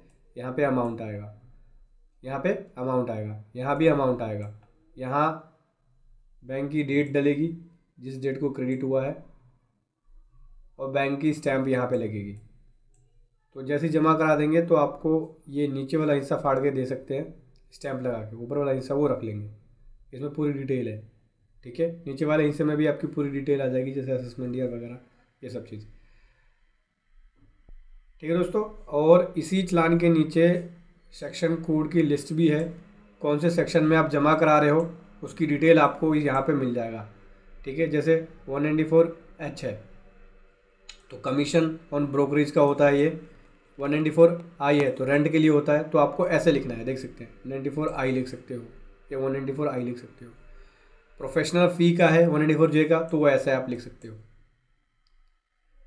तो दोस्तों बस सिंपल सा है, इस चालान को भर लेंगे। चालान को भरने के बाद चेक काटेंगे योर सेल्फ इनकम टैक्स के नाम से। चेक पे डेट डाल देंगे, जिस डेट में चालान आप जमा करा रहे हो या चालान पे जो आपने डेट डाली है सेम डेट। फिर चालान में अमाउंट भर देंगे, चेक के पीछे account number, phone number, name डाल देंगे, चेक पे साइन करेंगे और चेक को इस चालान के साथ लगा देंगे और अपने बैंक में दे देंगे। बैंक जैसे ही जमा कर देगी TDS तो आपको यहाँ पे स्टैम्प लगा के चालान नंबर वगैरह लिख के आपको नीचे का हिस्सा फाड़ के दे देगी। यह हो सकता है कि बैंक आपको चालान दे दे जो TDS की साइड से जमा होने के बाद मिलता है। इसके बाद आपको बस बैंक से कांटेक्ट करना होगा इसके रिगार्डिंग। तो समझ गए दोस्तों, ऐसे आपको TDS चालान ऑफलाइन पे करना है। वीडियो कैसी लगी ज़रूर बताएं। Thank you so much. जय हिंद, वंदे मातरम। सब्सक्राइब कीजिए RTS प्रोफेशनल स्टडी को और बेल आइकन को दबाएं लेटेस्ट GST और इनकम टैक्स की वीडियो सबसे पहले पाने के लिए। हेलो दोस्तों, आज मैं आपको बताऊंगा, बहुत ही मोस्ट इंपोर्टेंट वीडियो लेके आया हूं आपके सामने। अगर आपने TDS चालान गलत जमा करा दिया है तो किस तरह से आपको ठीक करना है, ये आज मैं आपको बताऊंगा। तो बने रहे मेरे साथ वीडियो के एंड तक। इसको समझने के लिए as lot to do, as lot to discuss, but before we begin, start pen drive and Google Drive course। तो दोस्तों आप बन सकते हैं GST प्रैक्टिशनर घर बैठे ही। तो इस नंबर पे फोन कीजिए या फिर इस वेबसाइट पे जाके विजिट कर सकते हैं। वेबसाइट का लिंक इस वीडियो के डिस्क्रिप्शन में है। और दोस्तों जो भाई बंधु मेरे चैनल पे फर्स्ट टाइम है, इस वीडियो को पहली बार देख रहे हैं, जिन्होंने अभी तक सब्सक्राइब नहीं किया तो सब्सक्राइब कर लीजिए दोस्तों, क्योंकि जैसे ही आप सब्सक्राइब कर लेते हैं आपके पास TDS से रिलेटेड सारी इंफॉर्मेशन मिलती रहती है और सारी अपडेट्स मिलती रहती है। तो सब्सक्राइब करना ना भूलें और साथ में और लोगों को भी जोड़िए दोस्तों। तो दोस्तों बात करूं मैं बेसिकली, आप TDS चालान अगर आपने गलत जमा करा दिया है तो आप ठीक कर सकते हैं। क्या क्या ठीक कर सकते हैं दोस्तों? आप फाइनेंशियल ईयर ठीक कर सकते हैं, माइनर हेड भी, माइनर हेड को भी आप ठीक कर सकते हैं। जो कोड होता है माइनर हेड का 200 और 400, उसे आप अगर गलत कर दिया है आपने तो उसे भी ठीक कर सकते हैं। या फिर मेजर हेड कोड है उसे भी आप ठीक कर सकते हैं। जो 20 और 21 वाला जो कोड है, 21 नॉन कंपनी डिडक्टिव एंड 20 जो है वो कंपनी डिडक्टिव के लिए होता है, तो उसे भी आप ठीक कर सकते हैं। देन अगला जो मोस्ट इम्पोर्टेंट है, आप सेक्शन कोड अगर गलत कर देते हैं टीडीएस को जमा करते वक्त तो उस कोड को भी आप ठीक कर सकते हैं। सो दोस्तों, उससे पहले एक इंपॉर्टेंट चीज और मैं आपको बता दूं, नोट में देखो पढ़ सकते हैं दोस्तों, यहाँ पे आप सेक्शन 195 को ऑनलाइन करेक्ट नहीं कर सकते, उसके लिए आपको कांटेक्ट करना होगा जुडिशनल असिस्टिंग ऑफिसर। तो चलिए ट्रेस की साइट पे चलते हैं, बताता हूँ कैसे करना होगा आपको। तो दोस्तों ये आ गया मैं ट्रेस की साइट पे। सिंपली आपको गूगल पे लिखना है www.tdscpcgov.in। इस साइट पे जाके आप, अगर आप फर्स्ट टाइम यूजर है तो यहाँ से जाके आप रजिस्टर्ड भी कर सकते हैं, देख सकते हैं रजिस्टर्ड यूजर है। और अगर आप फर्स्ट टाइम यूजर नहीं है, आपने पहले से रजिस्टर्ड कर रखा है, तो आप लॉगिन कर लेंगे। जैसे मैं यहाँ पे लॉगिन कर लेता हूँ, ये मैं आ गया मैंने इसके डैशबोर्ड पे। यहाँ से देख सकते हैं साइड में आपको ऑप्शन मिल जाएगा रिक्वेस्ट फॉर उल्टास चलन करेक्शन, इस पे क्लिक करेंगे। देन यहाँ से आपको कुछ वैलिडेशंस बोलेगा, उसके बाद आपको ऐसे प्रोसीड करना होगा। आप देख सकते हैं यहाँ पे बोल रहा है कि ये financial year, major head, minor head और सेक्शन हेड को ही आप चेंज कर सकते हैं। जल्द ही पोर्टल पे पेन या 10 करेक्शन भी अवेलेबल हो जाएगा। तो चैनल के साथ बने रहे, इस तरह का कोई भी अपडेट आता है तो मैं आपके सामने लेके आऊँगा। देन प्रोसीड पे क्लिक करेंगे और यहाँ से आपको कुछ डिटेल भरनी होगी, जैसे जो आपने चलान गलत वाला जमा कराया है उसका BRS कोड। जैसे मैं लिख लेता हूँ यहाँ पे, ये ले लिया मैंने BRS कोड उसका, और डेट ऑफ डिपॉजिट ले लेंगे। तो यहाँ से ड्रॉप डाउन मेन्यू से आप डेट को सेलेक्ट कर लेंगे, जैसे मैंने कर लिया है डेट सिलेक्ट। उसके बाद यहाँ से चलान नंबर लिखना होगा आपको, ये ले लिया मैंने चलान नंबर। देन अमाउंट लिखेंगे, ये ले लिया मैंने अमाउंट। गो पे क्लिक करेंगे और जैसे ही गो पे क्लिक करेंगे तो दिखा देगा कि आपने जो चलान जमा किया है इस फाइनेंशियल ईयर में, उसका सेक्शन कोड ये है, और एग्जिस्टिंग मेजर हेड जो है वो ये है, और एग्जिस्टिंग माइनर जो हेड है वो ये है। तो दोस्तों देख सकते हैं ये आ गई डिटेल। यहाँ पे 4 वैल्यू को ठीक कर सकते हैं, देख सकते हैं financial year, section code, major head और माइनर हेड। तो जो आपको चेंज करना है यहाँ से आप इसे सेलेक्ट कर सकते हैं। जैसे मुझे चेंज करना है सेक्शन कोड को, तो सेक्शन कोड ले लिया मैंने, खाली 94I कर लिया, यहाँ 94C है। ये रेंट का अमाउंट था, गलती से मैंने 94C के अंदर जमा करा दिया। तो मैं क्या करूँगा, यहाँ से ले लूँगा मैं 94I। देन सबमिट पे क्लिक करूँगा और ये देख सकते हैं ये हो गया है, सब कुछ सामने चीज़ें आ गई हैं, देख सकते हैं फाइनेंशियल ईयर आपका सेम आ गया, सेक्शन कोड 94C था, अब न्यू सेक्शन कोड हो जाएगा 94I। बाकी चीज़ें सेम है, सिर्फ मेरे को सेक्शन कोड चेंज करना था। अगर आपको जो भी चेंज करना है मैं आपको दिखाता हूँ। जैसे सपोज दैट आपको फाइनेंशियल ईयर चेंज करना है तो यहाँ से सेलेक्ट कर लेंगे। सेक्शन कोड का बता दिया मैंने आपको। अगर मेजर हेड आपको चेंज करना है, यहाँ पे मेजर हेड मेरा देख सकते हैं, मेजर हेड यहाँ पे 21 है, तो जो आपको चेंज करना है उसे सेलेक्ट कर लेंगे। देन सबमिट पे क्लिक करेंगे, सबमिट पे क्लिक करेंगे और इस तरह से आपको प्रीव्यू दिख जाएगा। देन यहाँ से आपको कंफर्म करना है, कंफर्म पे क्लिक करेंगे। जैसे कंफर्म पे आपने क्लिक किया, ये ऑथराइज पर्सन्स की डिटेल आ गई। जैसे सबमिट पे क्लिक कर देंगे, ये देख सकते हैं आपका ये रिक्वेस्ट नंबर हो गया। फिर उसके बाद क्या करना होता है दोस्तों, रिक्वेस्ट जो आपने डाली, रिक्वेस्ट जो आपने दिया करेक्शन, चलान की करेक्शन के लिए, उस रिक्वेस्ट को चेक करेंगे। तो यहाँ से आपको डिटेल मिल जाएगी। स्टेटमेंट एंड पेमेंट में जाना है और यहाँ से जाना है ट्रैक ऑल टास्क चलान करेक्शन रिक्वेस्ट। तो क्लिक किया आपने, यहाँ से व्यू ऑल पे जाएंगे तो ये देखो दे रखा है हमने यहाँ पे रिक्वेस्ट, और ये हो गया submit to income tax department. फिर वो व्यू करेंगे, देखेंगे, देन इसे ठीक करके आपके पास बाय मेल के थ्रू इसे कंफर्म कर देंगे आपको। इस तरह से आपको यहाँ पे डालना है रिक्वेस्ट, अगर आप गलत जमा करा देते हैं टीडीएस तो। दोस्तों वीडियो कैसी लगी जरूर बताएं, मन में जो भी क्वेश्चन हो कमेंट बॉक्स में लिखें, और हमारे चैनल को सब्सक्राइब करना ना भूलें। इस वीडियो को लाइक कर दीजिए, क्योंकि जितना ज़्यादा आप लाइक करते हैं मुझे खुशी मिलती है और मैं इस तरह की वीडियो आपके सामने लाता हूँ। तो लाइक कीजिए, शेयर कीजिए। Thank you so much. जय हिंद, वंदे मातरम। सब्सक्राइब कीजिए आरटीएस प्रोफेशनल स्टडी को और बेल आइकन को दबाएं लेटेस्ट जीएसटी और इनकम टैक्स की वीडियो सबसे पहले पाने के लिए। हेलो दोस्तों, आज मैं आपको बताऊंगा किस तरह से आप टीडीएस की पेमेंट करेंगे ऑनलाइन। सिंपली गूगल पे लिखना है आपको टीडीएस पेमेंट। तो जैसे ही टीडीएस पेमेंट लिखेंगे, फर्स्ट पेज पे आपको मिल जाएगा ई पेमेंट टैक्स TIN। ये साइट खुल जाएगी, टीडीएस पेमेंट की साइट होती है। सर्विसेज में जाएंगे, देन जाएंगे ई पेमेंट टैक्सेस ऑनलाइन जाएंगे और यहाँ से आपको चलान 281 पे जाना है, 281 चलान नंबर पे। और उसके बाद ये चलान फिल करना होता है। ये टीडीएस एंड टीसीएस पेमेंट के लिए होता है चलान। ठीक है दोस्तों, तो ये हमने कर लिया क्लिक। उसके बाद ये चलान जो है ओपन हो जाएगा। आपको यहाँ से टैक्स टाइप में सेलेक्ट करना है, कंपनी डिडक्टिव और नॉन कंपनी डिडक्टिव में। ठीक है दोस्तों, तो जो कंपनी हो गई उनके लिए कंपनी डिडक्टिव लेंगे और जो कंपनी के अलावा है उसे नॉन कंपनी डिडक्टिव में ले लेंगे। जैसे मैं यहाँ पे ले रहा हूँ नॉन कंपनी डिडक्टिव। ठीक है दोस्तों, फिर अगला जो आपके पास आता है वो है टाइप ऑफ पेमेंट। तो टाइप ऑफ पेमेंट में आता है TDS payable by tax pair and TDS and TCS payable by regular assessment. तो जो नॉर्मली हम टीडीएस पेमेंट करते हैं तो उसे हम लेते हैं TDS payable by tax pair.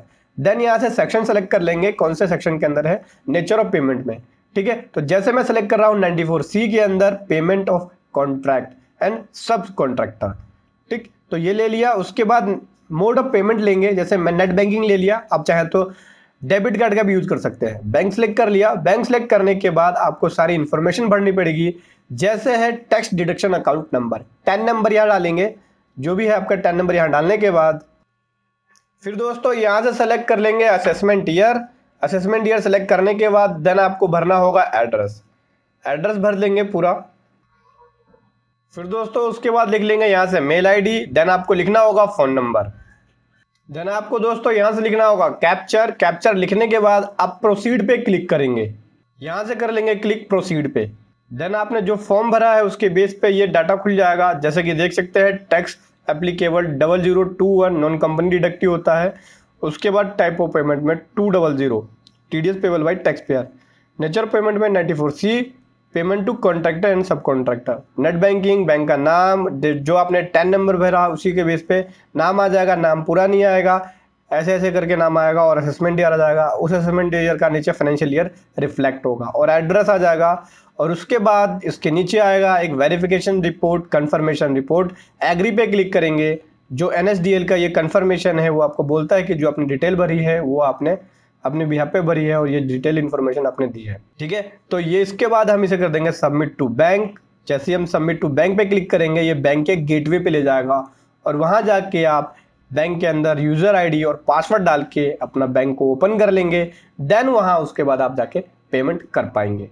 तो जैसे ही बैंक का गेटवे खुल जाएगा यहाँ पर यूज़र आईडी और पासवर्ड डाल के पेमेंट कर पाएंगे। सो दोस्तों इस तरीके से हो जाएगी पेमेंट और ये आपका चलान जो है वो आ गया है निकल के, जो आपने पेमेंट करी है बैंक के गेटवे में जाके। यहाँ से प्रिंट देखिए, आप चलान को देख भी सकते हैं। सो दोस्तों वीडियो कैसा लगा जरूर बताएं, मन में जो भी क्वेश्चन हो कमेंट बॉक्स में लिखे और हमारे चैनल को सब्सक्राइब करना ना भूले। इस वीडियो को लाइक कर दीजिए क्योंकि जितना ज्यादा आप लाइक करते हैं मुझे खुशी मिलती है और मैं इस तरह की वीडियो आपके सामने ला पाता हूँ। तो लाइक कीजिए, शेयर कीजिए। Thank you so much. जय हिंद, वंदे मातरम। सब्सक्राइब कीजिए आरटीएस प्रोफेशनल स्टडी को और बेल आइकन को दबाएं लेटेस्ट जीएसटी और इनकम टैक्स की वीडियो सबसे पहले पाने के लिए। Welcome guys. दोस्तों आज मैं आपके सामने लेके आया हूँ बहुत ही कमाल की वीडियो। हाँ जी दोस्तों, आज मैं बात करने वाला हूँ टीडीएस रिटर्न की वीडियो। हाँ जी दोस्तों, टीडीएस रिटर्न कैसे आपको बनाना होगा सैलरी पर्सन के लिए फॉर्म 24Q के अंदर और किस तरह से आप चलान की पेमेंट करेंगे। सैलरी पर्सन की रिटर्न के लिए किस तरह से आपको चलान की पेमेंट करनी होगी, तो इसको समझने के लिए बने रहे मेरे साथ वीडियो के एंड तक। तो दोस्तों स्टेप बाय स्टेप शुरू करते हैं। सबसे पहले हम बात करते हैं चलान। चलान कौन सा भरना होगा आपको। सबसे पहले मैं चलान की बात करता हूं। यहाँ पे आपको चलान भरना होगा। चलान नंबर देख सकते हैं ITNS 281 ये चलान आपको भरना होगा। इस चलान को भरने के लिए आप NSDL की साइट पे जाएंगे, टिन NSDL लिख सकते हैं। वहाँ से आप जाएंगे ई पेमेंट पे या सर्विसेज पे, ई टैक्स पेमेंट पे जाएंगे। वहाँ से आपको फॉर्म सेलेक्ट करना होगा 281। यहाँ से इस फॉर्म को सेलेक्ट करने के बाद असेसमेंट ईयर डालना है आपको। नॉन कंपनी डिडक्टिव या कंपनी डिडक्टिव सेलेक्ट करना होगा। अगर आपका फॉर्म कंपनी है तो कंपनी पे क्लिक करेंगे, नॉन कंपनी है तो नॉन कंपनी डिडक्टिव पे क्लिक करेंगे। फिर उसके बाद 10 नंबर आएगा। फिर फुल नेम, जो बिजनेस है जिसके नाम से बिजनेस है, जिसके नाम से 10 नंबर है उसका फुल नेम, एम्प्लॉयर का फुल नेम आएगा यहाँ पे, उसका कंप्लीट एड्रेस। फिर यहाँ से आपको सेक्शन कोड लिखना होगा। अब मैं बात करूँ तो सैलरी पर्सन के लिए, सैलरी के लिए जब हम टीडीएस डिडक्ट करते हैं तो कौन यहाँ पे सेक्शन कोड क्या होगा, देखो मैं आपको समझा देता हूँ दोस्तों क्या होगा। सबसे पहले हम बात करें गवर्नमेंट एम्प्लॉयज़ है, अगर गवर्नमेंट एम्प्लॉयज़ है तो 192A आएगा या फिर आप सेक्शन कोड 92A भी लिख सकते हैं यहाँ पे। और अदर देन गवर्नमेंट एम्प्लॉयज है तो 192B भी लिख सकते हैं आप यहाँ पे सेक्शन कोड। दोस्तों ध्यान रखना, अगर 10 नंबर गलत होगा तो गलत 10 नंबर के ऊपर 10,000 की पेनल्टी भी है under section 272BB income tax act के हिसाब से। ठीक है दोस्तों, तो गलत 10 नंबर नहीं होना चाहिए, इस चीज़ का ध्यान रखना। गलत 10 नंबर हुआ तो 10,000 तक की पेनल्टी है। फिर उसके बाद टैक्स का अमाउंट, अगर फ़ी है उसका तो फ़ी, सरचार्ज है, एजुकेशन से इंटरेस्ट है, पेनल्टी है, जो आपको यहाँ पे भरना है आपके रिटर्न के हिसाब से है तो आप भर सकते हैं। चलान की बात हो गई, चलान की पेमेंट आप यहाँ पे जाके नेट बैंकिंग सेलेक्ट करके ये सब पेमेंट इस तरह से आप कर सकते हैं जैसे आप नॉर्मल करते हैं, नॉर्मल सेक्शन के अंदर, चाहे 94C के अंदर करते हो आप, 94I के अंदर करते हो, सेम प्रोसेस होता है। बस सेक्शन कोड आपको ध्यान रखना होता है कि गवर्नमेंट एम्प्लॉयज़ है तो 92A लेना है, अदर देन गवर्नमेंट एम्प्लॉयज़ है तो 92B लेना है। जैसे अभी मेरा यहाँ पे जो मेंबर, ये वीडियो जो मैंने बनाया है मेंबर रिक्वेस्ट पे बनाया है, तो जो मेंबर है उसको वो जो है वो गवर्नमेंट एम्प्लॉयज़ की सैलरी डिडक्ट कर रहा है, फिर चलान जमा करता है, फिर 24Q के अंदर उसको रिटर्न प्रिपेयर करनी है। तो गवर्नमेंट एम्प्लॉय के लिए 92A यहाँ पे सेलेक्ट करना होगा, सेक्शन कोड 92A लिख देगा या 192A भी लिख सकता है। उसके बाद जो TDS का अमाउंट है वो लिख के बाकी डिटेल भर के सबमिट कर देगा। ऑनलाइन भी सबमिट कर सकता है या फिर बैंक पे भी जाके ये जो चलान है वो दे सकता है। तो ये चलान का लिंक जो है वीडियो के डिस्क्रिप्शन में भी मिल जाएगा, वहाँ से जाके आप डाउनलोड कर सकते हैं। आगे मैं बात करूँ, अब हम बात करते हैं फॉर्म के बारे में। तो आपको फॉर्म भरना होता है 24Q, देख सकते हैं दोस्तों ये फॉर्म है, मैं थोड़ा बड़ा कर लेता हूँ इसको। ये आ गया दोस्तों फॉर्म 24Q, ये सैलरी पर्सन के लिए होता है। यहाँ पे आपको स्टेटमेंट देनी होती है जो भी आपने TDS डिडक्ट किया है, ठीक है, और उस TDS को जो आपने जमा करा है। सैलरी पर्सन के लिए जो भी क्वार्टर, जिस क्वार्टर के लिए दे रहे हैं, जैसे जून, सितंबर, दिसंबर या मार्च। अभी फिलहाल बात करें तो रिसेंटली अभी जो रिटर्न जाएगी हमारी जाएगी अक्टूबर से दिसंबर की, तो अक्टूबर से दिसंबर वाली आप 24Q रिटर्न भर सकते हैं। इसके बाद मार्च वाली जाएगी फाइनल। तो सबसे पहले क्या लिखना होगा आपको यहाँ पे 10 नंबर, फिर पैन नंबर उस एम्प्लॉयर का, फिर फाइनेंशियल ईयर आपको यहाँ पे सेलेक्ट करना होगा। और उसके बाद आप स्टेटमेंट यहाँ पे क्वार्टरली भर रहे हैं या मंथली भर रहे हैं, यहाँ से आप यस नो कर सकते हैं। टाइप ऑफ डिडक्टर में ध्यान रखना, टाइप ऑफ डिडक्टर में अगर आपका एम्प्लॉयर गवर्नमेंट है, दैट मीन्स जो कंपनी है या जो बिजनेस है अगर गवर्नमेंट है तो आपको यहाँ पे टाइप ऑफ डिडक्टर में गवर्नमेंट सेलेक्ट करना होगा, और गवर्नमेंट नहीं है तो अदर देन गवर्नमेंट ले सकते हैं। जैसे कि मेरा यहाँ पे मेंबर जो है वो यहाँ पे गवर्नमेंट डिडक्टर है, तो गवर्नमेंट डिडक्टर वो सेलेक्ट कर लेना है उनको। और उसके बाद यहाँ से आपको पर्टिकुलर ऑफ डिडक्टर्स एम्प्लॉयज़ की डिटेल देना है। दोस्तों अगर वो गवर्नमेंट एम्प्लॉयर है तो उसको नेम लिखना होगा, ठीक है। यहाँ पे अगर वो सेंट्रल गवर्नमेंट है तो उसका मिनिस्ट्री, डिपार्टमेंट का नाम, ये सब लिखना होगा, कौन सी मिनिस्ट्री के अंदर है। और अगर स्टेट गवर्नमेंट है तो स्टेट का नाम उसको यहाँ पे लिखना होगा, ठीक है दोस्तों। फिर उसके बाद ये सब कोड लिखना होगा, POT, TO code, COD code या IN कोड लिखना होगा। फिर 10 रजिस्ट्रेशन नंबर, फिर एड्रेस, सारी चीज़ें, flat number, residential premises, building, road, location, town, city, state, email ID, phone number, ये सारी चीज़ें उसे पर्टिकुलर डिटेल्स भरनी होगी। उसके बाद बात करूँ दोस्तों, यहाँ पे उसको देनी है डिडक्शन की डिटेल, जो उसने टैक्स डिडक्ट किया है और जो उसने चालान पे किया है। बेसिकली बात करें तो चालान की डिटेल यहाँ पे आ जाएगी कि टैक्स उसने कितना काटा, कितना उसके ऊपर सरचार्ज है, एजुकेशन सेस, इंटरेस्ट है, पेनल्टी है, ये टोटल अमाउंट कितना उसने चालान के ऊपर डिपॉजिट किया है, वो डिपॉजिट का मोड क्या था वो, और BRS कोड, चालान number, date of deposit, minor head चालान का क्या है, वो सारी चीज़ें यहाँ पे ये दे देगा। और दोस्तों यहाँ पे 308 के अंदर बात करूँ, 308 के अंदर, 308 में देख सकते हैं यहाँ पे आपको नोट मिलता है। नोट में ये बोलता है कि अगर गवर्नमेंट डिडक्टर्स है, ठीक है, गवर्नमेंट डिडक्टर्स है तो उसे मेंशन करना होगा TDS remitted by the PAO के द्वारा, अगर TDS जो रिमिट किया गया उसकी डेट, या CDDO के द्वारा या DTO के द्वारा, उसकी डिटेल उसको लिखना होगा। ध्यान रखना 308 के अंदर ये डिटेल आपको देनी होगी। अगर फिर से गवर्नमेंट एम्प्लॉयज़ है तो 309 के अंदर यहाँ पे दोस्तों यहाँ पे उसको लिखना होगा B, अगर गवर्नमेंट डिडक्टर है, और अदर डिडक्टर है तो C लिख सकता है। गवर्नमेंट डिडक्टर के लिए 2 कॉलम जरूरी है, इन दोनों कॉलम में उसको ध्यान रखना होगा। उसके बाद दोस्तों बात करूँ अनेक्सर फर्स्ट। अनेक्सर फर्स्ट के अंदर आपको ब्रेकअप वाइज डिटेल देनी होती है कि कौन कौन से आपने डिडक्टी का यहाँ पे TDS काटा है और कितना कितना TDS आपने जमा कराया है। दिखाता हूँ दोस्तों, ये है अपना अनेक्सर फर्स्ट। सबसे पहले यहाँ पे आ जाएगा एम्प्लॉय रेफरेंस नंबर, एम्प्लॉय का पैन नंबर, एम्प्लॉय का नाम, सेक्शन कोड क्या है, डेट ऑफ पेमेंट क्या है और डेट ऑफ डिडक्शन क्या है, अमाउंट कब आपने क्रेडिट किया, टैक्स, सरचार्ज, एजुकेशन से टोटल TDS कितना है, डेट ऑफ डिपॉजिट क्या है, कब आपने उस चालान को जमा कराया, अगर नॉन डिडक्शन है तो रीजन क्या है नॉन डिडक्शन का, ये सारी डिटेल आपको देनी होती है। दोस्तों आप टीडीएस की रिटर्न बनाने के लिए कोई भी सॉफ्टवेयर यूज कर सकते हैं जो थर्ड पार्टी प्रोवाइड कराती है, जैसे कंप्यूटैक्स हो गया, क्लियर टैक्स हो गया, और भी बहुत सारे सॉफ्टवेयर है। इसके अंदर आप इजीली अच्छे तरीके से अपनी टीडीएस की रिटर्न को प्रिपेयर कर सकते हैं। इसके बाद एनेक्सर सेकंड मिलेगा आपको। एनेक्सर सेकंड के अंदर आपको सारी डिटेल देनी होती है, बता देता हूँ। इसके अंदर आपको डिटेल देनी होती है सैलरी की, कि आपने कौन कौन सी तारीख को आपने सैलरी काटा है, कौन कौन सी डेट में उसको बुक किया है, उस एंट्री को टैक्सेबल अमाउंट क्या है, उसके ऊपर टोटल डिडक्शन कितना है, रोज अमाउंट क्या है, नेट अमाउंट क्या है, यहाँ पे देख सकते हैं। यहाँ पे आपको जैसे सीरियल नंबर लिखना होगा, account number that means pan number लिखना होगा, एम्प्लॉय का, फिर एम्प्लॉय का नाम, एम्प्लॉय का रेजिडेंशियल स्टेटस, इंडिविजुअल है क्या है, ये सारी चीज़ें उसको देनी होगी।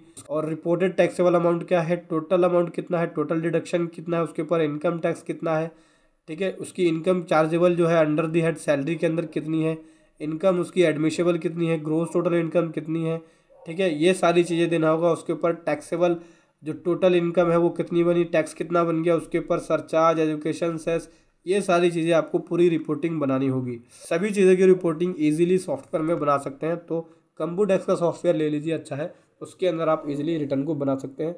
यहाँ पे मैंने आपको फॉर्म को समझा दिया कि ये फॉर्म कैसे कैसे आपको भरना होगा। बहुत सारी डिटेल है, आप इस डिटेल को भरने के लिए मैन्युअली भर नहीं पाएंगे, तो आपको इसको भरने के लिए सॉफ्टवेयर लेना ही पड़ेगा, और सॉफ्टवेयर के थ्रू आप इजीली प्रिपेयर कर सकते हैं। तो इस तरह से आपको टीडीएस की रिटर्न को बनाना है। थैंक यू सो मच, जय हिंद। हेलो गाइस, तो आज बात करने वाला हूँ टीडीएस रेट चार्ट के बारे में। फाइनेंशियल ईयर 21-22 के अंदर टीडीएस की क्या लिमिट होगी, टीडीएस का क्या रेट होगा, डिटेल में समझेंगे, सेक्शन वाइज और थ्रेशोल्ड लिमिट टीडीएस की और फिर उसका रेट। तो दोस्तों इसको समझने के लिए बने रहे मेरे साथ वीडियो के एंड तक।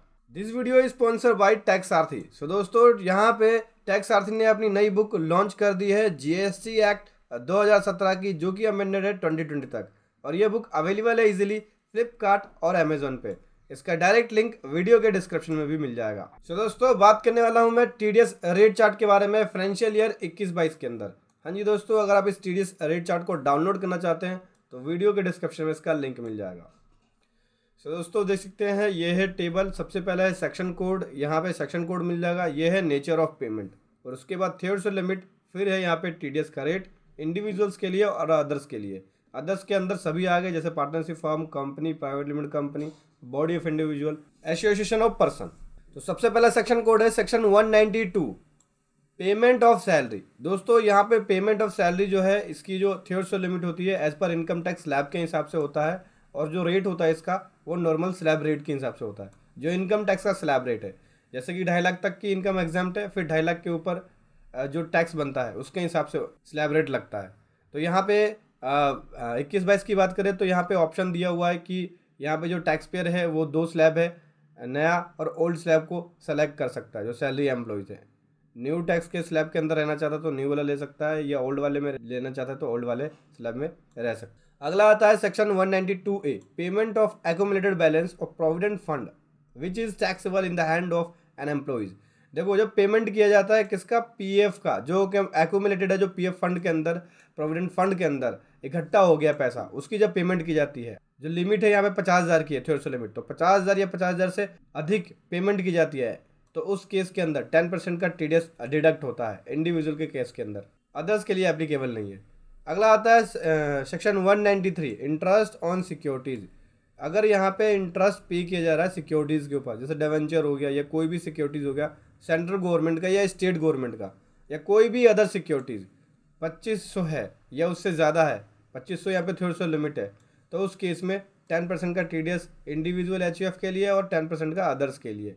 अगला आता है सेक्शन 194, अगर यहाँ पे डिविडेंड की पेमेंट की जाती है और 5,000 से अधिक है, थ्रेशोल्ड लिमिट यहाँ पे 5,000 है, 5,000 या 5,000 से अधिक, तो 10% का टीडीएस कटता है, अदर्स के लिए एप्लीकेबल नहीं है।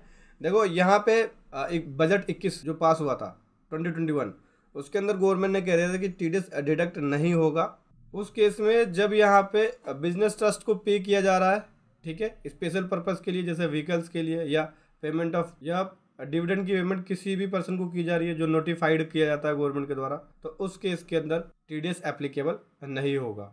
दोस्तों बात करने वाला हूँ सेक्शन 194A के बारे में। ये इंटरेस्ट से रिलेटेड है। पीछे आपने देखा सेक्शन 194(3) के अंदर इंटरेस्ट ऑन सिक्योरिटीज़ के ऊपर बात करी हमने। अभी हम बात करते हैं अदर इंटरेस्ट के बारे में। तो यहाँ पे अगर interest other than interest on securities है और अदर देन बैंक डिपॉजिट या पोस्ट ऑफिस डिपॉजिट या बैंकिंग को सोसाइटी डिपॉजिट है, यहाँ पे अर्न करेगी है इंटरेस्ट इनकम कितनी, 5,000 या उससे ज़्यादा। थ्योरेटिकल लिमिट 5,000 की है, 5,000 हो या उससे ज़्यादा हो तो उस केस में 10% का टीडीएस डिडक्ट होगा इंडिविजुअल एचयूएफ के लिए और 10% का अदर्स के लिए। ठीक है, पहले वाले पॉइंट में 94A के। सेकंड वाले पॉइंट में बोलता है कि अगर इंटरेस्ट इनकम अर्न कर गई है किससे, बैंक डिपॉजिट से, पोस्ट ऑफिस डिपॉजिट से या बैंकिंग को सोसाइटी डिपॉजिट से, तो इस केस में सीनियर सिटीजन की जो लिमिट है वो 50,000 की है और सीनियर सिटीजन के जो अलावा है उसकी लिमिट 40,000 की है। तो इस केस में जो टीडीएस का रेट है वो सेम है 10%, जैसे ऊपर का था। 10% टीडीएस इंडिविजुअल और एचयूएफ के लिए कटेगा और 10% अदर्स के लिए कटेगा। अगला है सेक्शन 194B। अगर आपने जीता है, ठीक है, किससे, लॉटरी से, अमाउंट जो है इनकम आपकी लॉटरी इनकम है, लॉटरी से आपने जीती हुई इनकम है आपकी, या क्रॉस वर्ड पजल है या कार्ड गेम से आपने इनकम अर्न किया है जीत के, ठीक है, तो उस केस में जो थ्रेशोल्ड लिमिट है वो 10,000 है। 10,000 से ज़्यादा हो इस तरह की इनकम या 10,000 हो तो यहाँ पे जो टीडीएस डिडक्ट होगा 30% इंडिविजुअल एचयूएफ के लिए, 30% अदर्स के लिए है। Section 194BB winning from horse race. अगर हॉर्स रेस से यहाँ पे जीता है आपने तो यहाँ भी लिमिट 10,000 ही है और टीडीएस का रेट 30% दोनों में है, इंडिविजुअल एचयूएफ एंड अदर्स के लिए। अगला आता है दोस्तों section 194C payment to contractor या सब कॉन्ट्रैक्टर। अगर यहाँ पे पेमेंट की जाती है कॉन्ट्रैक्टर को या सब कॉन्ट्रैक्टर को, सिंगल बिल की लिमिट 30,000 है, एक बिल 30,000 का हो या उससे ज़्यादा हो तो उस केस में टीडीएस कट जाएगा। इंडिविजुअल के केस के अंदर या एचयूएफ के केस के अंदर 1% और अदर्स के केस के अंदर 2%, ठीक है, या फिर पूरे साल का 1,00,000 रुपये हो तो उस केस में इंडिविजुअल एचयूएफ के लिए 1% कटेगा और अदर्स के लिए 2% कटेगा। अगला आता है दोस्तों सेक्शन 194D इंश्योरेंस कमीशन। अगर यहाँ पे इंश्योरेंस कमीशन की पेमेंट की जा रही है, थ्रेशोल्ड लिमिट 15,000 की है, 15,000 हो या उससे ज़्यादा हो तो उस केस में 5% का टीडीएस कटेगा इंडिविजुअल एचयूएफ के लिए और 10% का अदर्स के लिए। ठीक है, section 194DA payment in respect of LIC।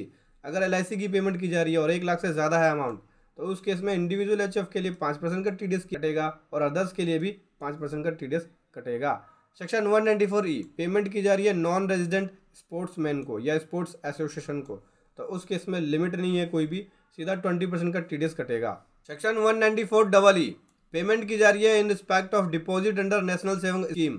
ठीक है, अगर यहाँ पे पेमेंट की जा रही है नेशनल सेविंग स्कीम के रिस्पेक्ट में, ठीक है, तो यहाँ जो लिमिट है थ्रेशोल्ड लिमिट 2,500 की है और यहाँ पे जो टीडीएस डिडक्ट होगा 10% इंडिविजुअल एचयूएफ के केस के अंदर होगा और 10% अदर्स के केस के अंदर होगा। Section 194F payment on account of repurchase of unit by mutual fund और यूनिट ट्रस्ट ऑफ इंडिया। दोस्तों अगर यहाँ पे पेमेंट की जा रही है रीपर्चेज यूनिट की, किसके द्वारा, म्यूचुअल फंड या यूनिट ट्रस्ट ऑफ इंडिया के द्वारा, तो उस केस में थ्रेशोल्ड लिमिट कुछ भी नहीं है, सीधा 20% का टीडीएस कटेगा दोनों के केस में, इंडिविजुअल एचयूएफ दोनों के केस के अंदर और अदर्स के केस के अंदर भी। उसके बाद अगर पेमेंट की जा रही है किसकी, 194G के अंदर कमीशन की, सेल ऑफ लॉटरी टिकट के ऊपर, यहाँ पे दोस्तों थ्रेशोल्ड लिमिट 15,000 है, 15,000 को क्रॉस कर दे या 15,000 हो तो 5% का टीडीएस कटेगा इस केस के अंदर, इंडिविजुअल एचयूएफ के अंदर और अदर्स के अंदर भी 5% का टीडीएस कटेगा। अगला है सेक्शन 194H कमीशन या ब्रोकरेज। ये commission lottery sale of lottery ticket के ऊपर था, ये कमीशन उसके अलावा है, कमीशन या ब्रोकरेज है तो उस केस में भी 15,000 की थ्रेशोल्ड लिमिट है, 5% का टीडीएस दोनों के केस के अंदर कटेगा 5%। अब आता है सेक्शन 194I। अगर यहाँ पे रेंट है प्लांट एंड मशीनरी का, मतलब कि रेंट की पेमेंट की जा रही है प्लांट एंड मशीनरी का, तो उस केस में जो थ्रेशोल्ड लिमिट है वो 2,40,000 है। ठीक है, 2,40,000 का अमाउंट हो या उससे ज़्यादा हो तो उस केस में 2% का टीडीएस कटेगा इंडिविजुअल एचयूएफ के केस के अंदर और अदर्स के केस के अंदर भी। दोस्तों उसके बाद आता है रेंट लैंड और बिल्डिंग का। ठीक है, तो उस केस में भी थ्रेशोल्ड लिमिट 2,40,000 है और टीडीएस का जो रेट है वो 10% है दोनों के केस के अंदर, इंडिविजुअल एचयूएफ के अंदर और अदर्स के केस के अंदर भी। सेक्शन 194IA दोस्तों अगर यहाँ पे पेमेंट की जा रही है transfer of certain immovable property की अदर देन एग्रीकल्चर लैंड की, मतलब जो पेमेंट की जा रही है इमूवेबल प्रॉपर्टी की पेमेंट की जा रही है जो ट्रांसफर की गई है उसके रिस्पेक्ट में एग्रीकल्चर लैंड के अलावा, तो अगर उस केस में 50 लाख थ्रेशोल्ड लिमिट है, 50 लाख हो अमाउंट या उससे ज़्यादा हो तो उस केस में 1% का टीडीएस इंडिविजुअल एचयूएफ के लिए कटेगा और अदर्स के लिए भी 1% का टीडीएस कटेगा। सेक्शन 194IB अगर पेमेंट की जाती है रेंट की, किसके द्वारा, इंडिविजुअल या एचयूएफ के द्वारा, जो लाइबल नहीं है ऑडिट के लिए, उस केस में 50,000 से ऊपर की पर मंथ की रेंट की पेमेंट की जा रही है तो 5% का टीडीएस डिडक्ट किया जाएगा इंडिविजुअल या एचयूएफ के केस के अंदर, और अदर्स के लिए एप्लीकेबल नहीं है। सेक्शन 194 आईसी, पेमेंट की जा रही है मॉनेटरी कंसिडरेशन की अंडर जॉइंट डेवलपमेंट एग्रीमेंट के अंदर, तो उस केस में थ्रेशोल्ड लिमिट कुछ भी नहीं है, सीधा 10% का टीडीएस कट जाएगा इंडिविजुअल एचयूएफ के लिए और 10% का अदर्स के लिए है ये।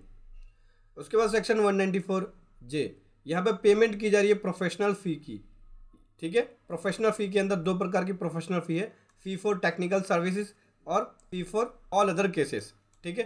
तो अगर टेक्निकल सर्विसेज की पेमेंट की जा रही है तो 30,000 की थ्रेशोल्ड लिमिट है, उस केस में टीडीएस जो है इंडिविजुअल एचयूएफ के लिए 2% का है और अदर्स के लिए भी 2% का है। और फ़ी फॉर अदर्स केस के अंदर जो है, जैसे प्रोफेशनल फ़ी हो गया या रॉयल्टी हो गया, उस केस में एज पर सेक्शन 194 जे के हिसाब से 30,000 तो थ्रेशोल्ड लिमिट है, इससे ज़्यादा हो या इसके बराबर हो तो टीडीएस कट जाएगा। 10% यहाँ पे टीडीएस का रेट है इंडिविजुअल एचयूएफ के लिए और 10% अदर्स के लिए है।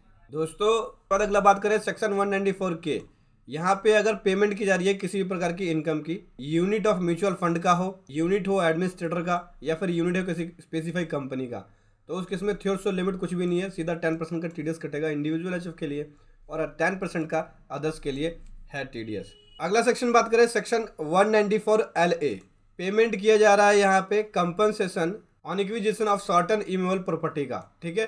तो उस केस में 2.5 लाख रुपए थ्रेशोल्ड लिमिट है, 10% का टीडीएस इंडिविजुअल एचयूएफ के लिए कटेगा और 10% का अदर्स के लिए कटेगा।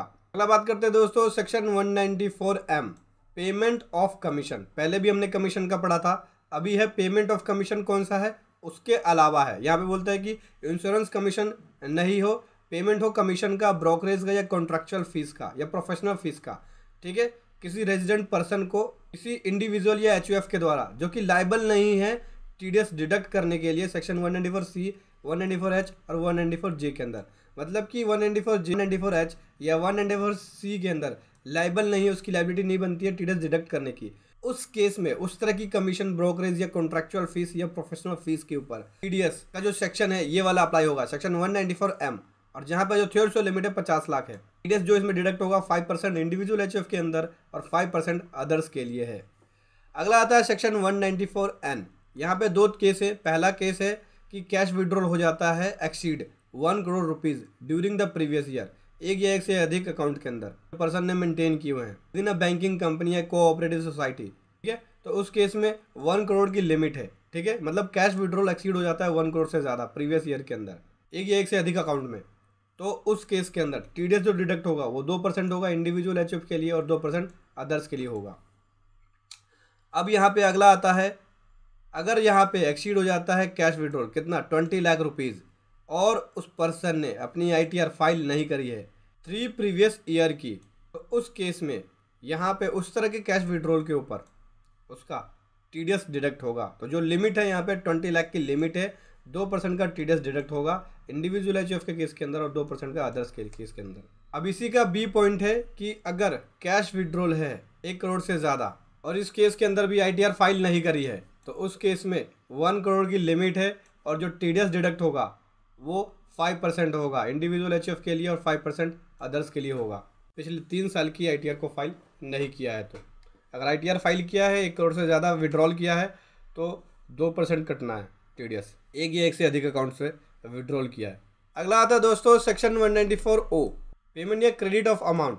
किसके द्वारा, ई ऑपरेटर के द्वारा एक ई कॉमर्स पार्टिसिपेंट को, मतलब यहाँ पे ई कॉमर्स ऑपरेटर के द्वारा ई कॉमर्स पार्टिसिपेंट को पेमेंट की जा रही है, अमाउंट क्रेडिट किया जा रहा है, तो सेक्शन 194O के हिसाब से टीडीएस डिडक्ट होगा अगर यहाँ पे अमाउंट जो क्रॉस होता है 5 लाख हो या उससे ज़्यादा क्रॉस हो जाए अमाउंट इस तरह की पेमेंट के ऊपर, जो टीडीएस डिडक्ट होगा वो 1% होगा इंडिविजुअल एचयूएफ के अंदर और 1% अदर्स के केस के अंदर है।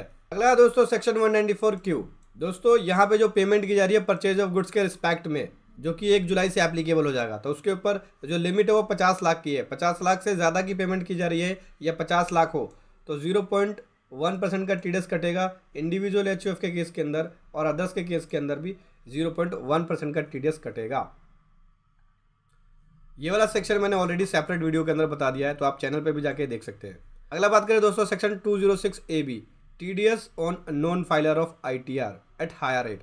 दोस्तों अगर इनकम टैक्स रिटर्न को फाइल नहीं किया है तो जो टीडीएस कटेगा वो हायर रेट पे कटेगा। इसके लिए आप नोट देख सकते हैं। चलिए मैं आपको नोट में बताता हूँ, समझाता हूँ। यहाँ पे है टीडीएस रेट, अगर आईटीआर नहीं फाइल करता है तो हायर रेट पे कटेगा। क्या रेट होगा? देखो, ट्वाइस द रेट, तो रेट होगा उसका टीडीएस का, जहाँ पे लाइबिलिटी बनती है टीडीएस डिडक्ट करने की, उसका ट्वाइस होगा, मतलब दुगना रेट होगा। तो रिलेवेंट प्रोविजन या एक्ट के अंदर जो रेट बताया उसका दुगना रेट होगा, या फिर रेट ऑफ 5% होगा। एप्लीकेबल किसके ऊपर नहीं होगा? देखो, जिसका रिक्वायर्ड टीडीएस डिडक्ट करना सेक्शन 192 के अंदर, या 192A के अंदर, या 194B के अंदर, या 194BB के अंदर, या 194LBC के अंदर, या 194N के अंदर, तो उसके ऊपर ये वाला जो प्रोविज़न है, ये वाला जो सेक्शन है, एप्लीकेबल नहीं होगा। तो बड़े ही ध्यान से आपको टीडीएस डिडक्ट करना होगा। जिसका भी आप टीडीएस डिडक्ट कर रहे हैं उसकी आईटीआर आपको मंगवानी पड़ेगी। अगर उस आईटीआर फाइल नहीं करी है तो उसका हायर रेट पे टीडीएस डिडक्ट होना है। तो आपको ये इंश्योर करना होगा कि सामने वाले पर्सन ने आईटीआर फाइल करी है या नहीं करी है। तो वंदे मातरम। तो दोस्तों अगर आप इस टीडीएस रेट चार्ट को डाउनलोड करना चाहते हैं तो वीडियो के डिस्क्रिप्शन में इसका लिंक मिल जाएगा, वहां से जाकर आप इसको डाउनलोड कर सकते हैं। और दोस्तों वीडियो कैसी लगी जरूर बताएं। Thank you so much. जय हिंद, वंदे मातरम।